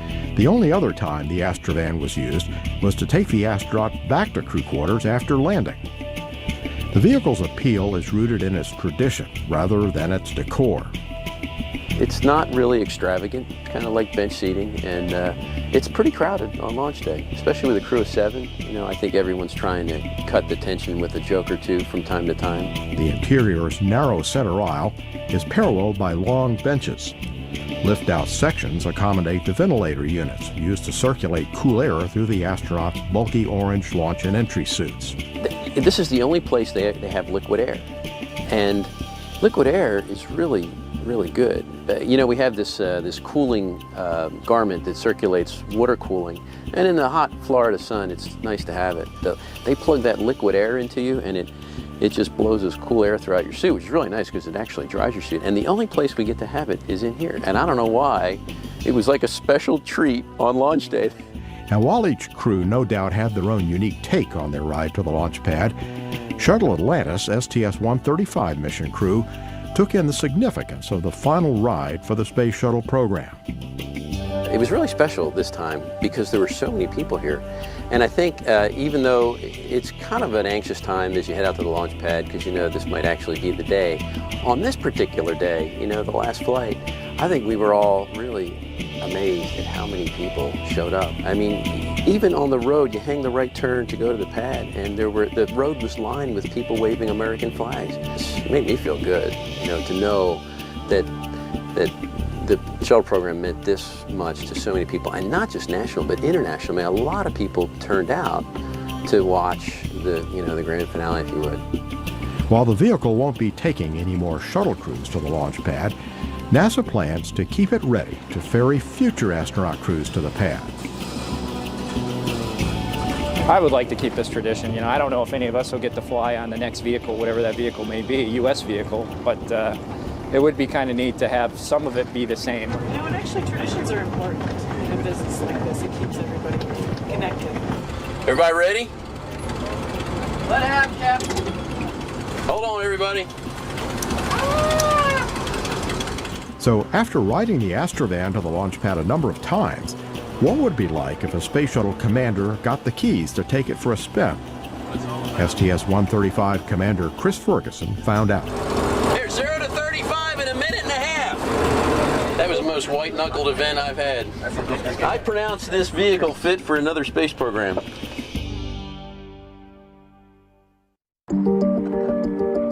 We are in Death Valley testing terrain relative navigation, the new technology for Mars 2020. The terrain in Death Valley is very much like Mars. It has a lot of sand dunes and steep slopes. It's quite similar to the landing site that Mars 2020 will be going to. We're taking a copy of the system that will be on the spacecraft, and we're testing it in the way that it would be used during the flight mission. Terrain relative navigation gives the vehicle the ability to figure out where it is. This is kind of along the same lines of what the Apollo astronauts did with people in the loop back in the day.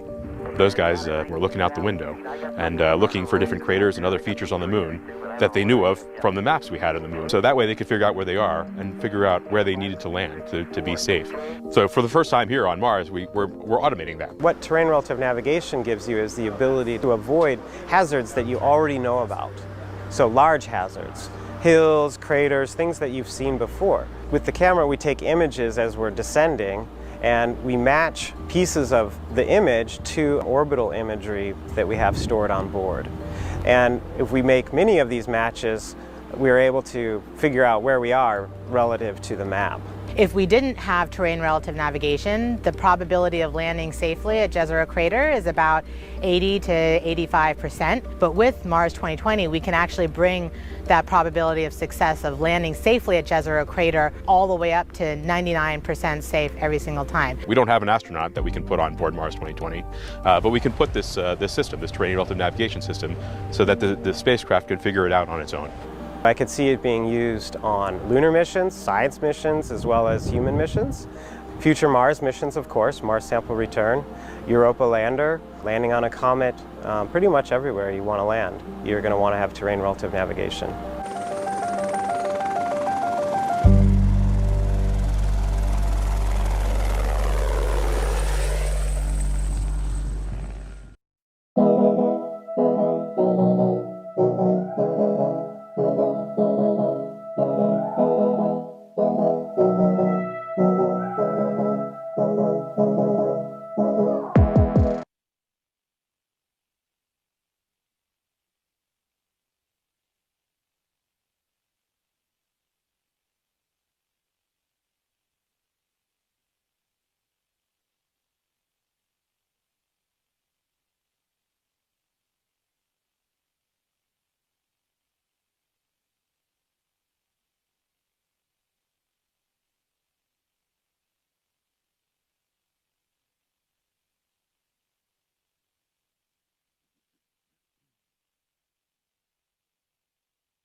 why we explore Mars, the mysteries of the red planet, the history of water, the possibilities of life. You learn something and then you design the next mission based on what you learn.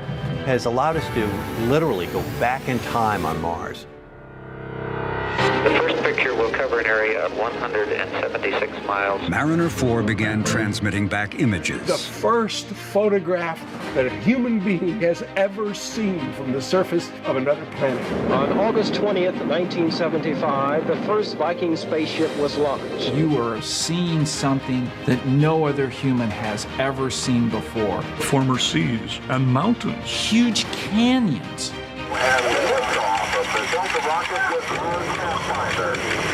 That sense of wonderment and achievement and always working towards your goal. We can do, and we will do. And liftoff.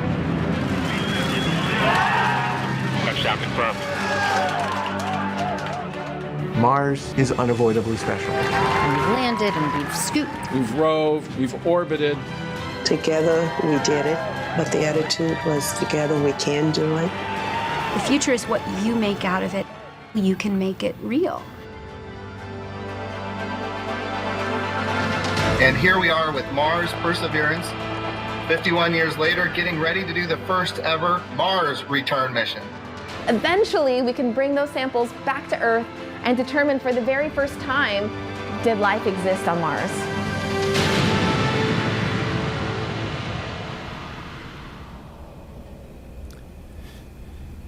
I'm DC Eagle of NASA's Jet Propulsion Laboratory in Southern California. We're here at the Kennedy Space Center to talk about NASA's next mission to the Red Planet, Mars 2020 and the Perseverance rover. And we're going to be talking about the science and engineering that's going to make this mission a great mission. Here to talk about Mars 2020 we have today Lori Glaze, the director of the Planetary Science Division at NASA headquarters in Washington. And across the country, we have with us Jennifer Trosper, the Deputy Project Manager for Mars 2020 at JPL. Also at JPL, we have Farah Alibay, and she's a mobility engineer for Mars 2020, and she's, of course, also at JPL. Now back here at the Kennedy Space Center media site, we have Ken Farley, who is the project scientist for Mars 2020, and he is from Caltech. Finally, we have Tanya Bozak, and she's a Mars 2020 scientist from MIT. So we're going to start things out with Lori Glaze. Lori? Great. Thanks, DC. So as DC says, I'm the director for the Planetary Science Division at NASA. And the main goal of NASA's planetary program is to explore the solar system to help us answer important questions about how the planets formed and how they evolved. And of course, there's a lot of really special places to go throughout the solar system, but Mars has always held a special place in that exploration. If I could have the first graphic, please. Going back to the Mariner missions, the Mariner flybys, and the Viking landings, Mars has always held that special place up through even our current missions, the current series of orbiters and landers and rovers that are currently operating on the surface today, and of course leading up to Perseverance, which is about to launch. Some of the reasons why we've always found Mars to just be such a special place and so fascinating: for one, it's relatively accessible. It's relatively close in the solar system. We can get there. We can arrive in a matter of about 6 to 7 months. So that's relatively short on the planetary exploration timescale. But in addition, it also holds a lot of really unique scientific value, particularly for trying to understand planets with rocky surfaces and planets with atmospheres, helping us understand how they form and evolve and help us better understand our own history on Earth. Mars preserves on its surface some incredibly complex and diverse geology. On Earth, of course, our crust is constantly recycled, weathered, and eroded, and so it's very hard to find places that have preserved that history from billions of years ago. And yet on Mars, we can find places where we see that full breadth of history preserved on the surface. It also, of course, is a planet with an atmosphere. It has a climate, just like Earth has a climate. And much like Earth, the climate on Mars has changed over time. And so by understanding when and how that climate has changed helped us better understand our own climate evolution on Earth. It's also a place where, on the surface, since it's so old, it's preserved. We've also understood that in the last about 20 years, we've come to better understand that the surface of Mars was actually probably much warmer and wetter in the past with a denser atmosphere, and that perhaps several billion years ago, life could have possibly taken form on Mars as well, similar as it did on Earth. And by going back to Mars, we might be able to find evidence of when life could have taken place or could have taken hold on Mars. This is a study of astrobiology, of understanding the environments that could support life and understanding if and when life can actually come to be. And Mars 2020 Perseverance is in fact our first mission from NASA that's specifically designed to answer these astrobiology questions on Mars. And if I could have the next graphic, please. But everyone will tell you that this is an incredibly complex mission, but they didn't do it alone. All of those that worked on this mission are leaning on the legacy of all those rovers that have come before, from Sojourner to Spirit and Opportunity to Curiosity and now to Perseverance. We're building on that legacy of what's come before, but Perseverance is also laying the groundwork for what comes next. You're going to hear a lot today about the incredible science that Perseverance is going to do on the surface of Mars and about its main goal, which is to collect some samples to bring back to Earth in the future. And our next big mission, of course, is going to be Mars Sample Return, where we plan to execute the first ever round trip to Mars and execute the first ever launch from the surface of another planet. And that whole mission will be focused on trying to bring those samples, those very precious samples, back to Earth where we can analyze them here with our incredibly capable laboratories here on Earth. And all of this is also then leading towards potential human exploration in the coming decades. We've got specific technologies on the Perseverance rover that you'll hear about that are also going to be talking about, that will be demonstrating these core capabilities that we're going to need in order to support human exploration in those coming decades. And I wanted to just give a plug real quick for two more press conferences that will be held tomorrow afternoon for both the technologies and for Mars Sample Return if you want to learn more about those two things as well. And so right now what I'd like to do is hand it over to Jennifer Trosper, who's actually worked on all 5 of the rovers that have successfully been delivered to Mars by NASA and JPL. Jennifer is the Deputy Project Scientist for Surface Operations. She's going to tell us a little bit more about the rovers themselves, the rover itself, and about what we're going to do once we get to Mars. Thanks, Lori. Well, it's great to be here today, and I'm very excited to tell you about our new rover, Perseverance.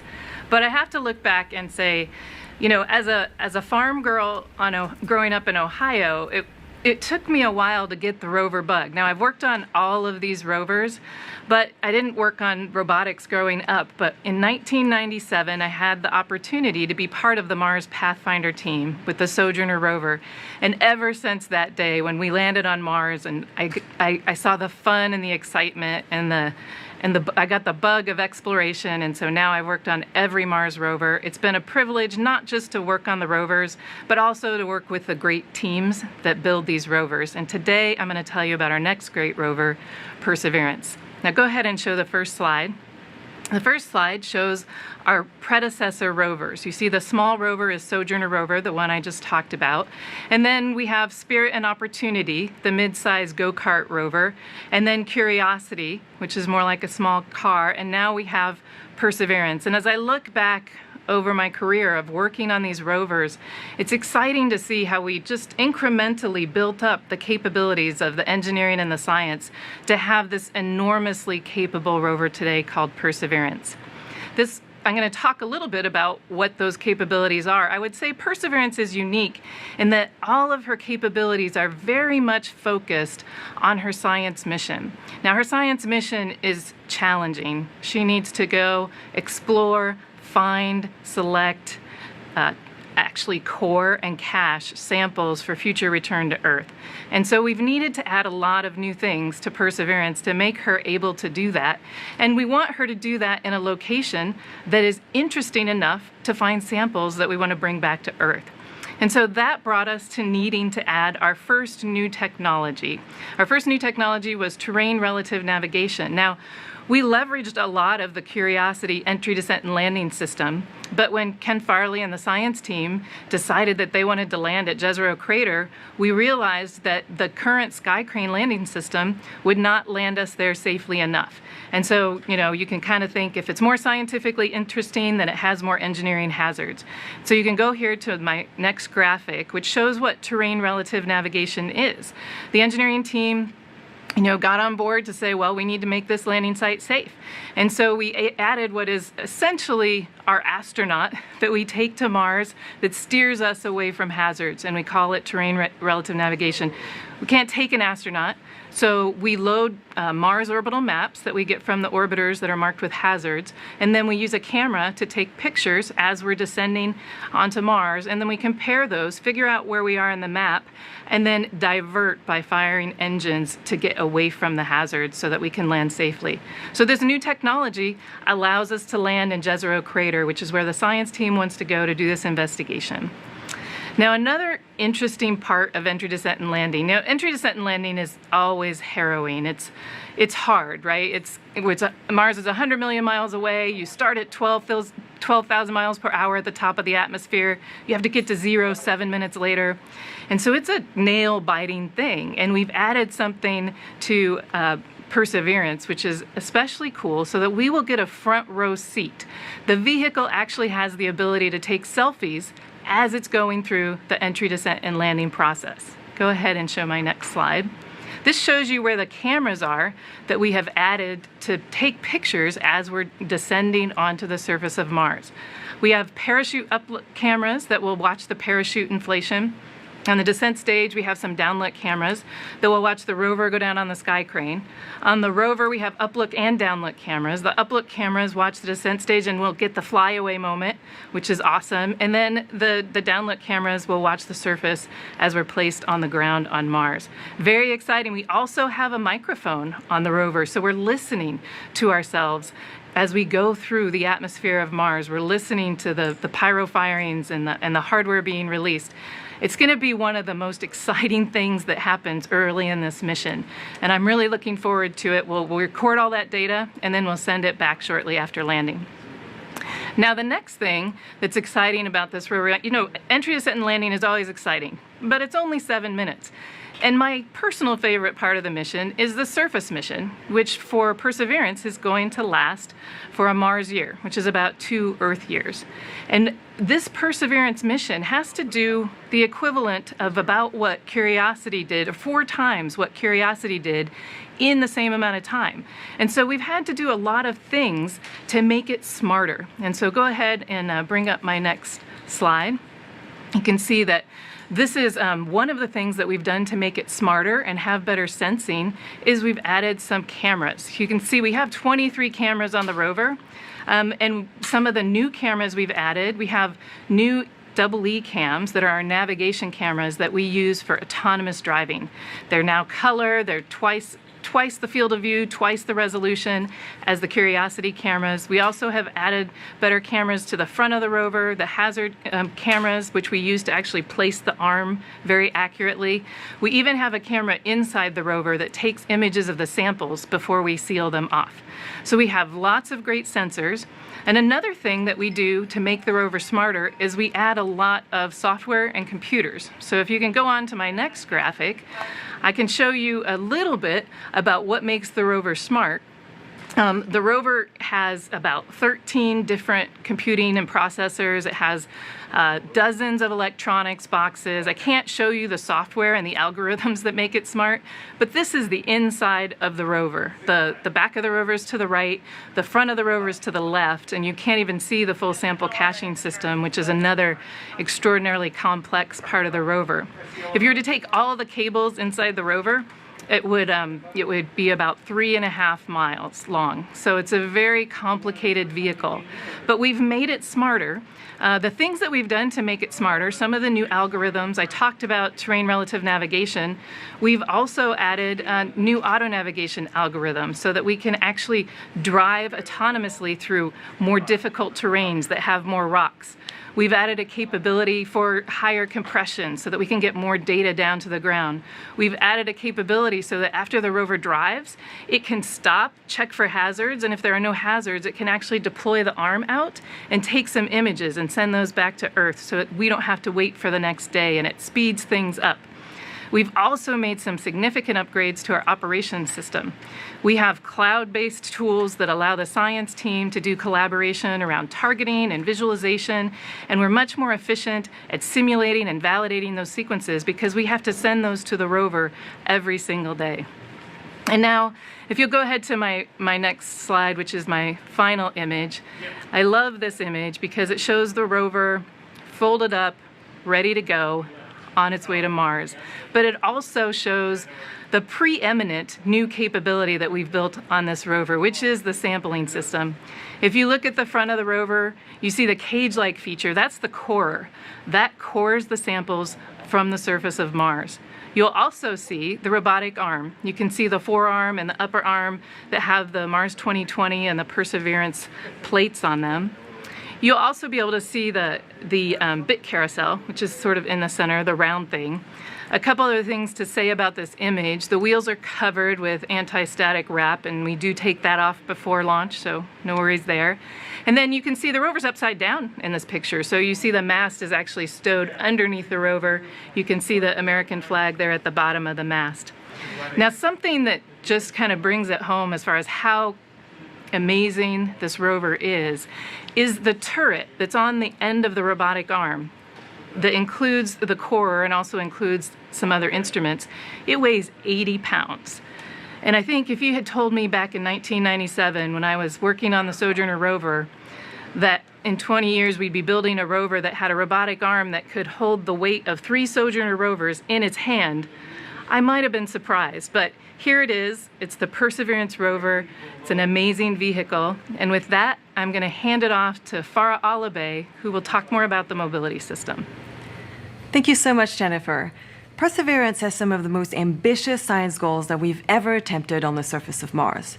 Now, in order to achieve these, we need to travel long distances and over a variety of terrains. The enabling technology for this is the rover's mobility system. Now let's cue up my first video where you'll see the rover driving here in our clean room, and while you look at that, I can talk you through some of the specs the rover has. Perseverance is a rugged, all-terrain vehicle. It has a clearance of 2 feet, a wheel diameter of 21 inches. It can go over obstacles of up to 40 centimeters, that's just over a foot, and it can go up slopes of up to 30 degrees, so that's about a 57% grade. The rover has a top speed of 0.1 mile per hour, but most importantly, it can self-drive on Mars. Now remember, Mars doesn't have roads, it doesn't have maps, it doesn't have GPS, and yet Perseverance can self-drive for distances of up to 200 meters per day. In order to get there, in order to get to these specs, we've had to make some pretty significant upgrades from Perseverance's predecessor, which was Curiosity. The first upgrade that we made is to its wheels, and let's look at slide number 2 where you'll see the difference between the Curiosity and the Perseverance wheels.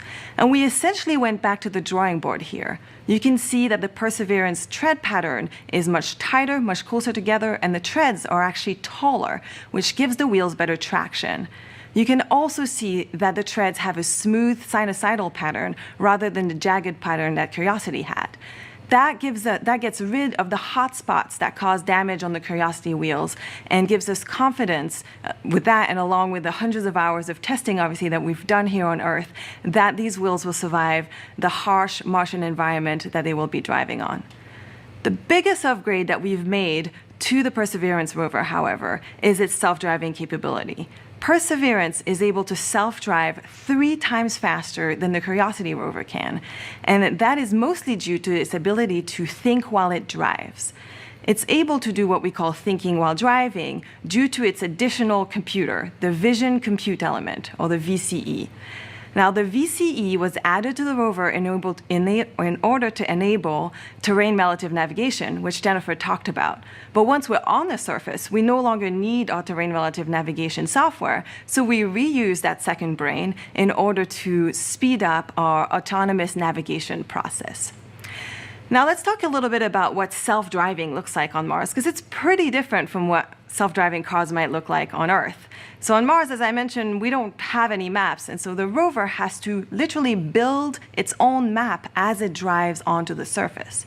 The way it does that is that it uses 2 navigation cameras and takes a pair of stereo images. And then let's cue up my 3rd slide, where you'll see an image of the Mars yard, and next to it, a processed image of what the computer actually sees. So what the computer does on board is that it takes the imagery and identifies obstacles and also slopes. From there, it can decide which obstacles it can drive over versus which it has to drive around, and it decides on a path that it wants to drive on. Now, the key piece here is that as the rover crawls onto that map and drives through that path, it's actually already taking the next set of imagery and the next set of decisions that it has to make in order to continue moving. That allows Perseverance to drive smoothly in that autonomous navigation mode, and it can cover in that mode up to 250 feet per hour. Now, over this next 7 months, Perseverance is going to be on its way to Mars, but down here on Earth at JPL, we'll be up in the Mars yard. The Mars yard is essentially a giant sandbox, and we'll be setting up obstacle courses there for our Scarecrow rover. Scarecrow, which you saw on that last picture, is an Earth version of our rover that has 1/3 of the mass. And essentially, Scarecrow has the same weight here on Earth as Perseverance will have on Mars, since Mars has 1/3 of the gravity that Earth does. So here on Earth, we'll be putting Scarecrow through a variety of tests through our mazes, and what we'll be doing using those tests is fine-tuning our self-driving parameters so that in February of 2021, when we land on Mars, we'll be ready to hit the ground running and get along with that fantastic science that we have in store for the rover. And with that, let me hand you over to project scientist Ken Farley, who's going to talk to you about that science. Thanks, Farah. As you've heard, the Mars 2020 mission has 3 major goals. The first is to seek the signs of life. The second is to collect and cache a suite of samples that a future mission could bring back to Earth. And the third is to test technologies that future explorers of Mars, either robotic or possibly even human, could take advantage of. If I could have the first graphic. I want to tell you a little bit more about the rover, and in particular about the science instruments. We have 7 entirely new instruments that we are flying with us, and I want to focus on just 2 of them because they illustrate a completely new kind of capability for a rover mission, and that is the pair of instruments that are on the robotic arm on the turret that Jennifer talked about. These 2 instruments are called Sherlock and Pixel, and what they do is they allow us to combine or co-register in a single postage stamp sized area things that you could see with your eyes, like color and texture, but also chemistry and mineralogy. And this is a very powerful combination. It's never been done before on Mars, and it will allow us to understand how rocks formed, what their history has been since they formed, and in particular is one of the key ways that we will look for evidence of life, for what we call biosignatures. And in that regard, the Sherlock instrument is particularly important because it will allow us to not only detect organic matter, but to also map its distribution in this microscopic area. And this is, of course, organic matter is, of course, one of the key kinds of observations that one makes to identify past evidence of life. In addition to those 2 instruments, I want to expand on something that Jennifer mentioned, which is the sample caching system. And I want to talk about something which I find really, really cool. This is a sample tube. Now, Jennifer told you that the sampling and caching system consists of a drill mounted out on the robotic arm and a system that processes the samples inside the rover. Well, this is one of the really key elements of this whole thing. This is a tube into which each individual sample will be drilled. It is a very complicated device. We often liken it to a test tube, but I think you can see it's got a lot of features that go beyond that simple description. And I want to tell you about some of them. First, one of the key technologies that had to be developed for this is how to make it extraordinarily clean. This is amongst the cleanest things that have ever been built, certainly is the cleanest thing that has ever been flown, in the sense that the inside of these tubes, of which there are 43 on board the rover that look just like this, inside of this tube has no microbes and is extremely clean of organic matter. And that's necessary so that when the cousins of this tube come back to Earth, we can be certain that what's inside that tube actually came from Mars and didn't come from Earth. There's several other features I can point out here. It's got a serial number on it. This will be very important for when the fetch mission goes to pick up this tube. We'll know which one it is and we'll know where we collected it. That's obviously super important.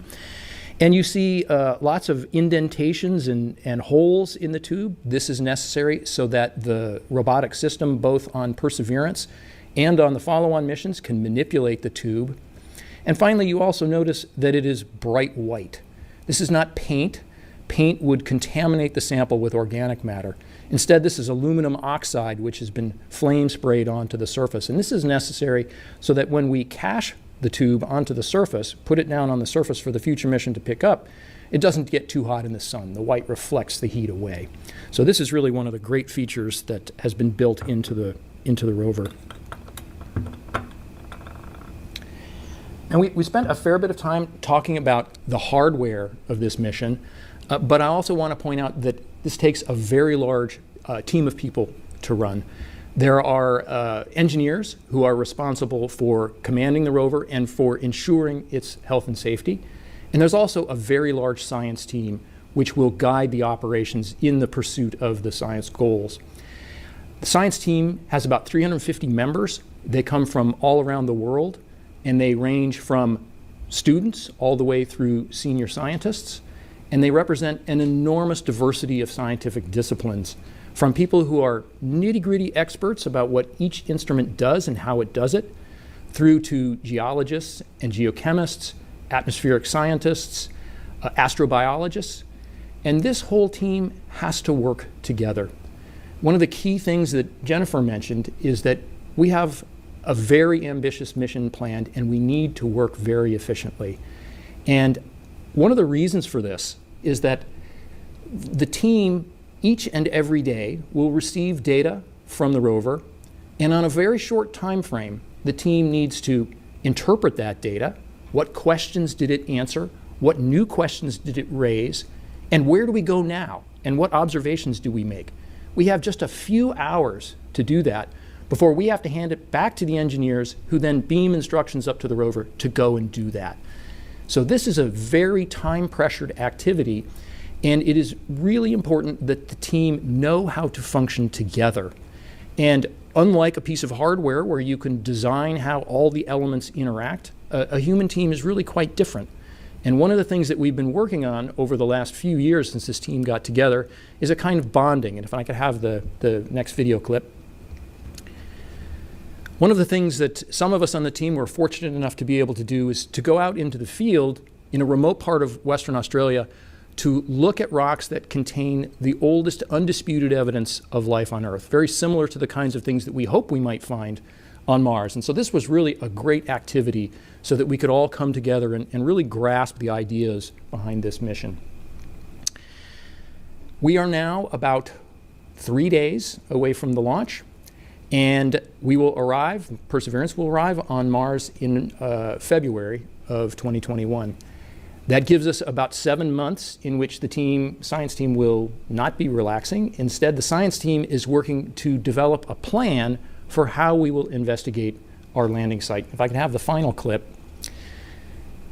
One of the things we've been doing is developing a notional traverse of how the rover will move through its landing site. So in blue, you see the landing ellipse, and in white, you see the traverse that the rover may take. And this shows that we have wonderful data from the orbiters that have been around Mars to guide us in the selection of key targets to further our science goals, and also the way we can traverse the rover through various hazards. So we're very excited to continue to work on that and then actually start executing as soon as we get to Mars early next year. And with that, I will turn it over to Tanya Bozak, who is a science team member and also an expert at looking for biosignatures in ancient terrestrial rocks.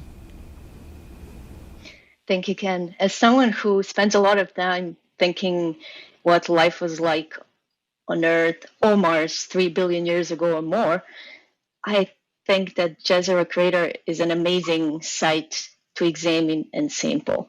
The process by which we arrived to this landing site, to choose it, was long. It started in 2014 with the first landing site workshop, which was open to the entire community. So anyone could come and suggest their favorite landing site, and there were discussions, extensive discussions that led to the narrowing down of the number down to 3 sites in 2018. And then in November 2018, Dr. Thomas Zurbuchen made the final choice of Jezero. And the choice is pretty obvious when you think about what we can see from space. That tells us a lot about Jezero as a previously habitable environment. So if I can have the first slide, here is a photograph taken from space of the Jezero crater. This crater occurs in very old terrain. The crater itself is probably 3.8 billion years old. This is an amazingly old environment. And what we can see from this, the crater itself is about 50 kilometers wide. And in this dashed area, we see a fan. You see this fan already in Ken's slides. We know what forms these kinds of fan-like deposits on Earth, and those are deltas. Deltas occur when rivers flow through terrains and bring sediments into standing bodies of water. So just by looking at this picture, we can tell that there was a standing body of water that was there long enough for these sediments to be deposited and form these geomorphic features. So great, there was a standing body of water some time ago. What did it look like? So if I can have the movie that follows, this is an artist's rendition of a flyover many billion years ago over the crater. So if you can play the movie, we see on the left, there is the inflow channel that kept filling this crater with water. The water level was rising to the point when the outflow channel formed to the right. And that lasted for some time, long enough to create a delta. Now, we know a lot about deltas on Earth. And part of what makes deltaic environments so attractive is that they sample sediments from the surrounding regions. These very old regions would have been very old on Mars. So by looking at the sediments there, we can learn about the surrounding regions on Mars. However, for biosignatures, it's even more exciting because deltas are great at preserving organic matter and other types of biosignatures. And what we also know already from just orbital spectroscopy, if I can have the next slide, please, there are diverse minerals present in the delta and within our landing ellipse and the projected rover trajectory. So here's a false color image. These are not the real colors on Mars, unfortunately. It is not so colorful. But what these different colors show are areas in which different types of minerals are concentrated. So within the delta, you can see some purples, you can see some greens. Some of this tells us that there are a lot of clay minerals that are known on Earth to preserve good biosignatures. The green areas in particular, you can see this green that really follows the rim of the crater, but in the areas where the waters of the lake, former lake, would have been lapping the shore. And that is great for biosignatures if some of these minerals are precipitated. So here's where the ions would have come in and minerals with the inflowing water, and some of them may have been concentrated and perhaps even trapped some biosignatures. And good analogs on Earth, in fact, some of the oldest evidence for life on Earth comes from rocks that are of the similar composition to these green rocks. They're called carbonates. And if I can have the next slide, some of these rocks look like what follows. They are layered, they're made of carbonate. And so what we're looking here, we are back on Earth. This is a 2.7 billion-year-old rock, a stromatolite from Western Australia, the area we saw in Ken's video. And what we know about these rocks is how to look for biosignatures. So a lot of these little features you see here, different crinkly layers, different little bumps, we know when microbes have to be involved in the precipitation of minerals to make shapes like that. So are there stromatolites on Mars? We don't know. What are these carbonates on Mars? We don't know, but we are very excited to start looking at them. We certainly have a great suite of instruments to do so, and we have many sets of trained eyes that will be ready to sample the best rocks possible to bring to Earth and start asking these questions about possibly early life on Mars. So with that, I will turn it over to DC. Thank you very much, Tanya. Understand we have some questions from the media on the phone. So first question goes to Chelsea Good of Space.com. Chelsea? Hi, thank you so much for taking my question. So, obviously a huge part of this mission, one of its main objectives, is to look for these biosignatures and evidence of this ancient life. I'm curious, in part, for people who are just like, oh, what does that mean? I think, obviously we know what biosignatures are, but what are you hoping to find, I guess, more concretely? We've seen organics on Mars, we've seen things of that nature, but I'm curious what specifically you're looking to see. And then, the second part to that question is, I'm curious how you think people will react if these findings, if these biosignatures do come to light and Perseverance is able to take us to the next level in the search for life.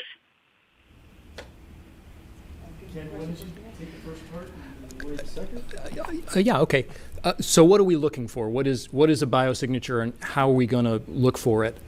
Well, the first thing to understand is that what we are looking for is likely very primitive life. We are not looking for advanced life forms that might leave things like bones or fern fossils, something like that. We are looking, by analogy to what we find in the similar time on Earth, microbial life. And Tanya showed you an image of a very compelling example from Earth of what that looks like. It's produced where a layer of microbes lives at the interface between water and mud at the bottom of a body of water. So that's the kind of feature that we could see with our eyes. The example that she showed was macroscopic; it was quite large. And if you looked at it with a microscope, which we will be able to do with the instruments on the arm that I described, you can see that texture goes right down to the microscopic scale, and that we would see that there's organic matter in the terrestrial analogs that we would hope to see with the Sherlock instrument. So that's that would be a very compelling example of a biosignature that we might hope to find. And I'll just add a little bit towards the second half of that question, which is even beyond, just trying to reach just a little bit beyond what we hope to achieve with Perseverance. You've heard a lot about the incredible science that we hope to do at Mars in looking for biosignatures, but we also think there are other destinations within the solar system that could also be potential places where life may have started to take hold in the past or may actually be present even today. The moons of Jupiter and Saturn, such as Europa, which is a moon of Jupiter, Titan and Enceladus, moons of Saturn, are also places where there potentially could be environments that might be conducive to life, other very interesting astrobiology targets. And so we're interested in continuing to explore all of these different environments, Mars and beyond, to continue our search for, are there other places in the solar system that might actually host life? Great. Thank you, Lori. I understand the next question is from Marcia Dunn with AP. Marcia? Yes, hello. I have a question for Jennifer Trosper, if I might. I hate to ask you to choose among your 5 rover children, but I'm wondering if Perseverance is your new favorite child. And also, what to you, you've worked with all 5 NASA rovers, what to you sets Perseverance apart the most from its predecessors? And you're free to use as many superlatives as you like. Thank you. Okay, thank you. So I think I have to first say about the rovers the same thing I say about my 3 children. They're all my favorites. And I also have to be careful because I actually met my husband because of the Pathfinder rover, so I think I have to say that one's my favorite. But Perseverance is also my favorite, so I don't think I answered your question. But the thing that I really love about Perseverance, and I've had a different role, more of a visionary role on Perseverance than I had on previous rovers, so it is more, I think, a part of who I am and what I want rovers to be. And I see Perseverance as being transformative, right? And I think Matt talked about it this morning. We started exploring Mars with, the orbiters, and then we got to where we had landers, and now we are driving around, and now this is transforming us to bringing samples back and eventually getting humans there. So I think that's the thing that makes Perseverance stand out uniquely amongst all of these rovers. Great. Thank you, Jennifer. Next up, Mary Liz Bender with Inverse. Mary? Yeah, thank you so much for taking my question. I was just curious if you could talk about what happens right after launch. What do the next steps, the next couple months look like for you, the team? And when will you take your first real fresh sigh of relief, if you will? Jennifer, that one might be for you. And that could go to anyone, but Lori, perhaps you want to answer that question?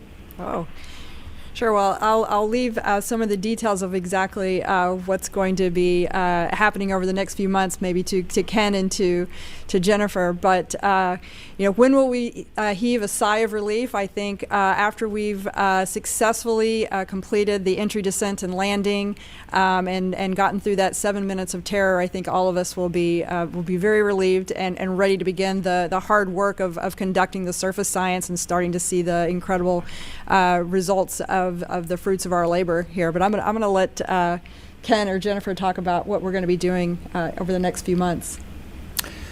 Well, I'll just say what the science team is going to be doing: training.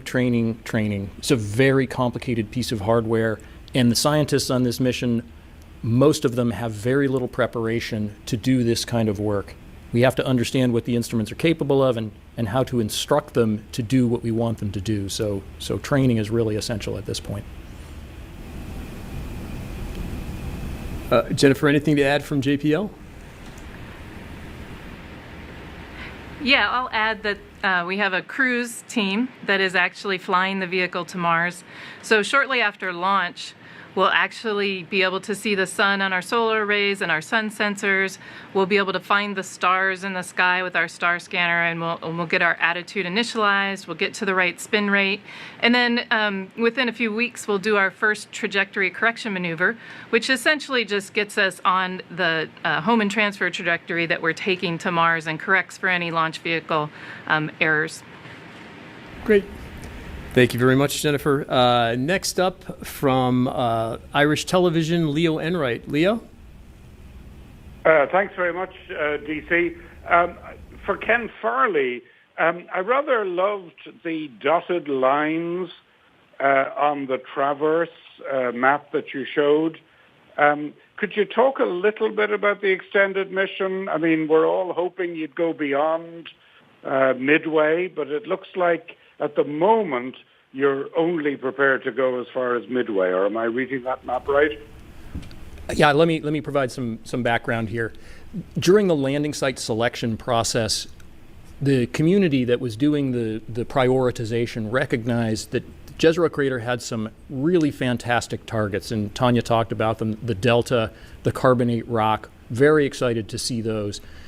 But there was also a great deal of excitement to rove up the crater rim and explore the highlands beyond, which is includes some of the oldest rocks on Mars, some very unusual features that could potentially indicate the interaction of hot water with rock, another habitable environment that we would be very excited to investigate. But it's important to recognize that we have a prime mission that, as Jennifer mentioned, is 1 Mars year, and so that traverse indicates where we hope to get by the end of the prime mission, about 2 Earth years after we land.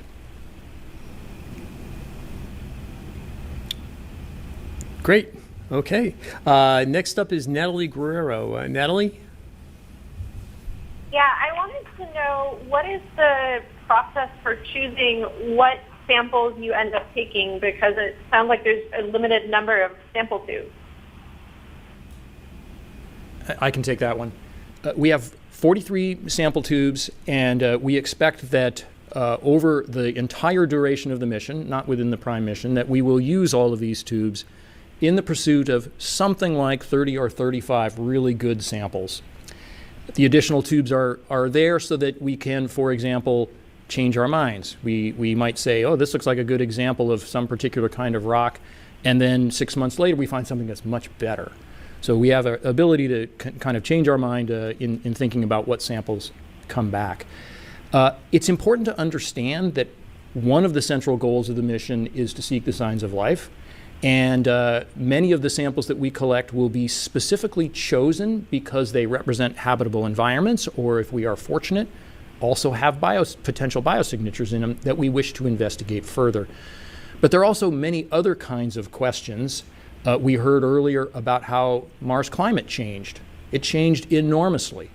And an important thing to understand is that we have no idea why Mars was so different in its early history.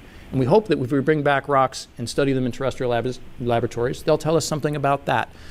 So I guess the idea is that we have a broad set of scientific objectives that we believe the samples can and will be used for. And the key really is diversity. We will collect a diversity of samples. This reflects not only our understanding of what questions are likely to be answered, but also recognizing that decades from now, there will be many other kinds of questions that we can't presently foresee. So having a diverse sample suite is the best way to approach that collection of the cache. Great. Thank you, Ken. And we have some questions from social media. The first one is from Tor, and he is in the UK. And he's been building his own LEGO and Kinects rover for a month and waiting for the launch of Mars 2020. So he would like to know, and perhaps Tanya, this might be a good one for you, how can you fit an entire science laboratory into a rover? So part of what makes this particular rover so special is that we don't have to fit an entire science laboratory in this rover. For example, as Ken mentioned, the biosignatures we can look for will probably be something microscopic.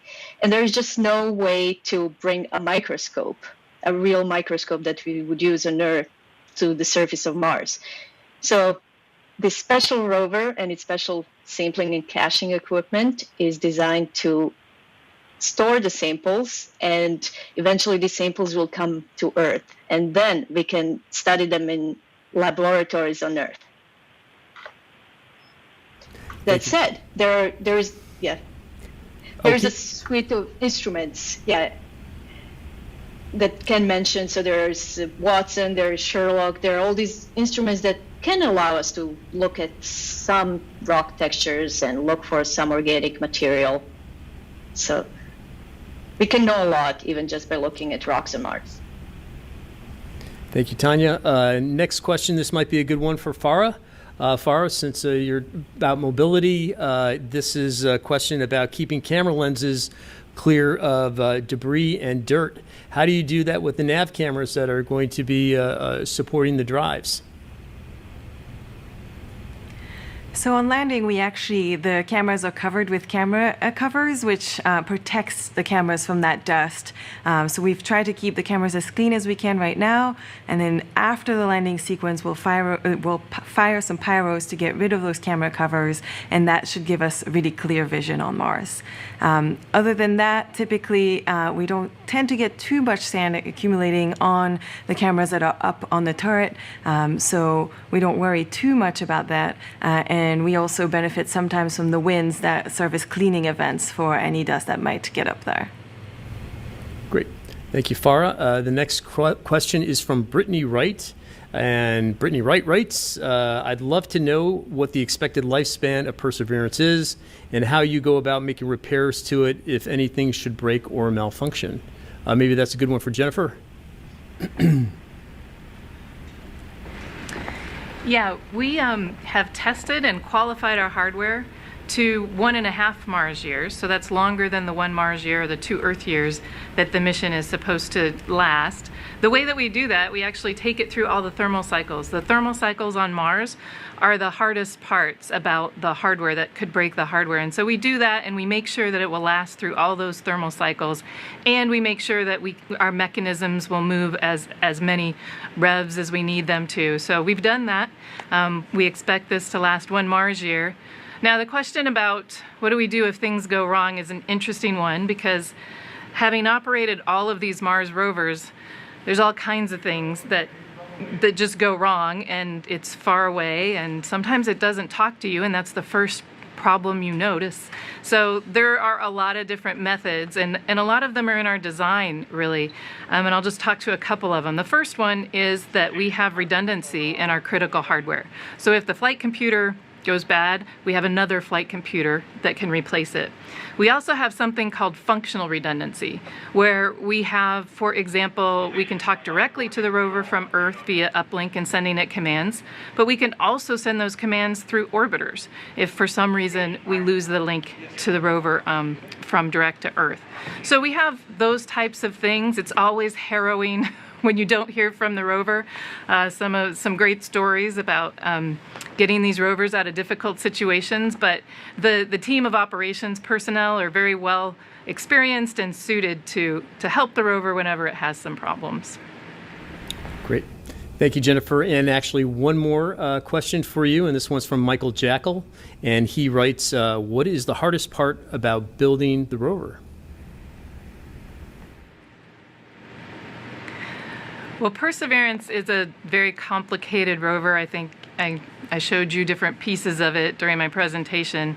The hardest part of this rover, there are many parts that are hard, but the sampling and caching system is a robotically complex system. You have to hand samples back and forth between different robot arms through a bit carousel. And then on top of that, it has to be super clean so that whatever you discover is not something that you took with you because it wasn't clean enough when you launched it. So that has been the hardest thing to develop on the Perseverance rover. And it's really, I think, a real testament that the team has been able to get that to the point where we can collect these samples and launch in the 2020 launch window. Great. Thank you, Jennifer. Well, we're coming up at the top of the hour soon, so it's probably a good time to wrap the show. A reminder that tomorrow we have 2 more briefings about the Mars 2020 Perseverance rover mission. The first one's at 2 p.m. Eastern, and that's on sample return.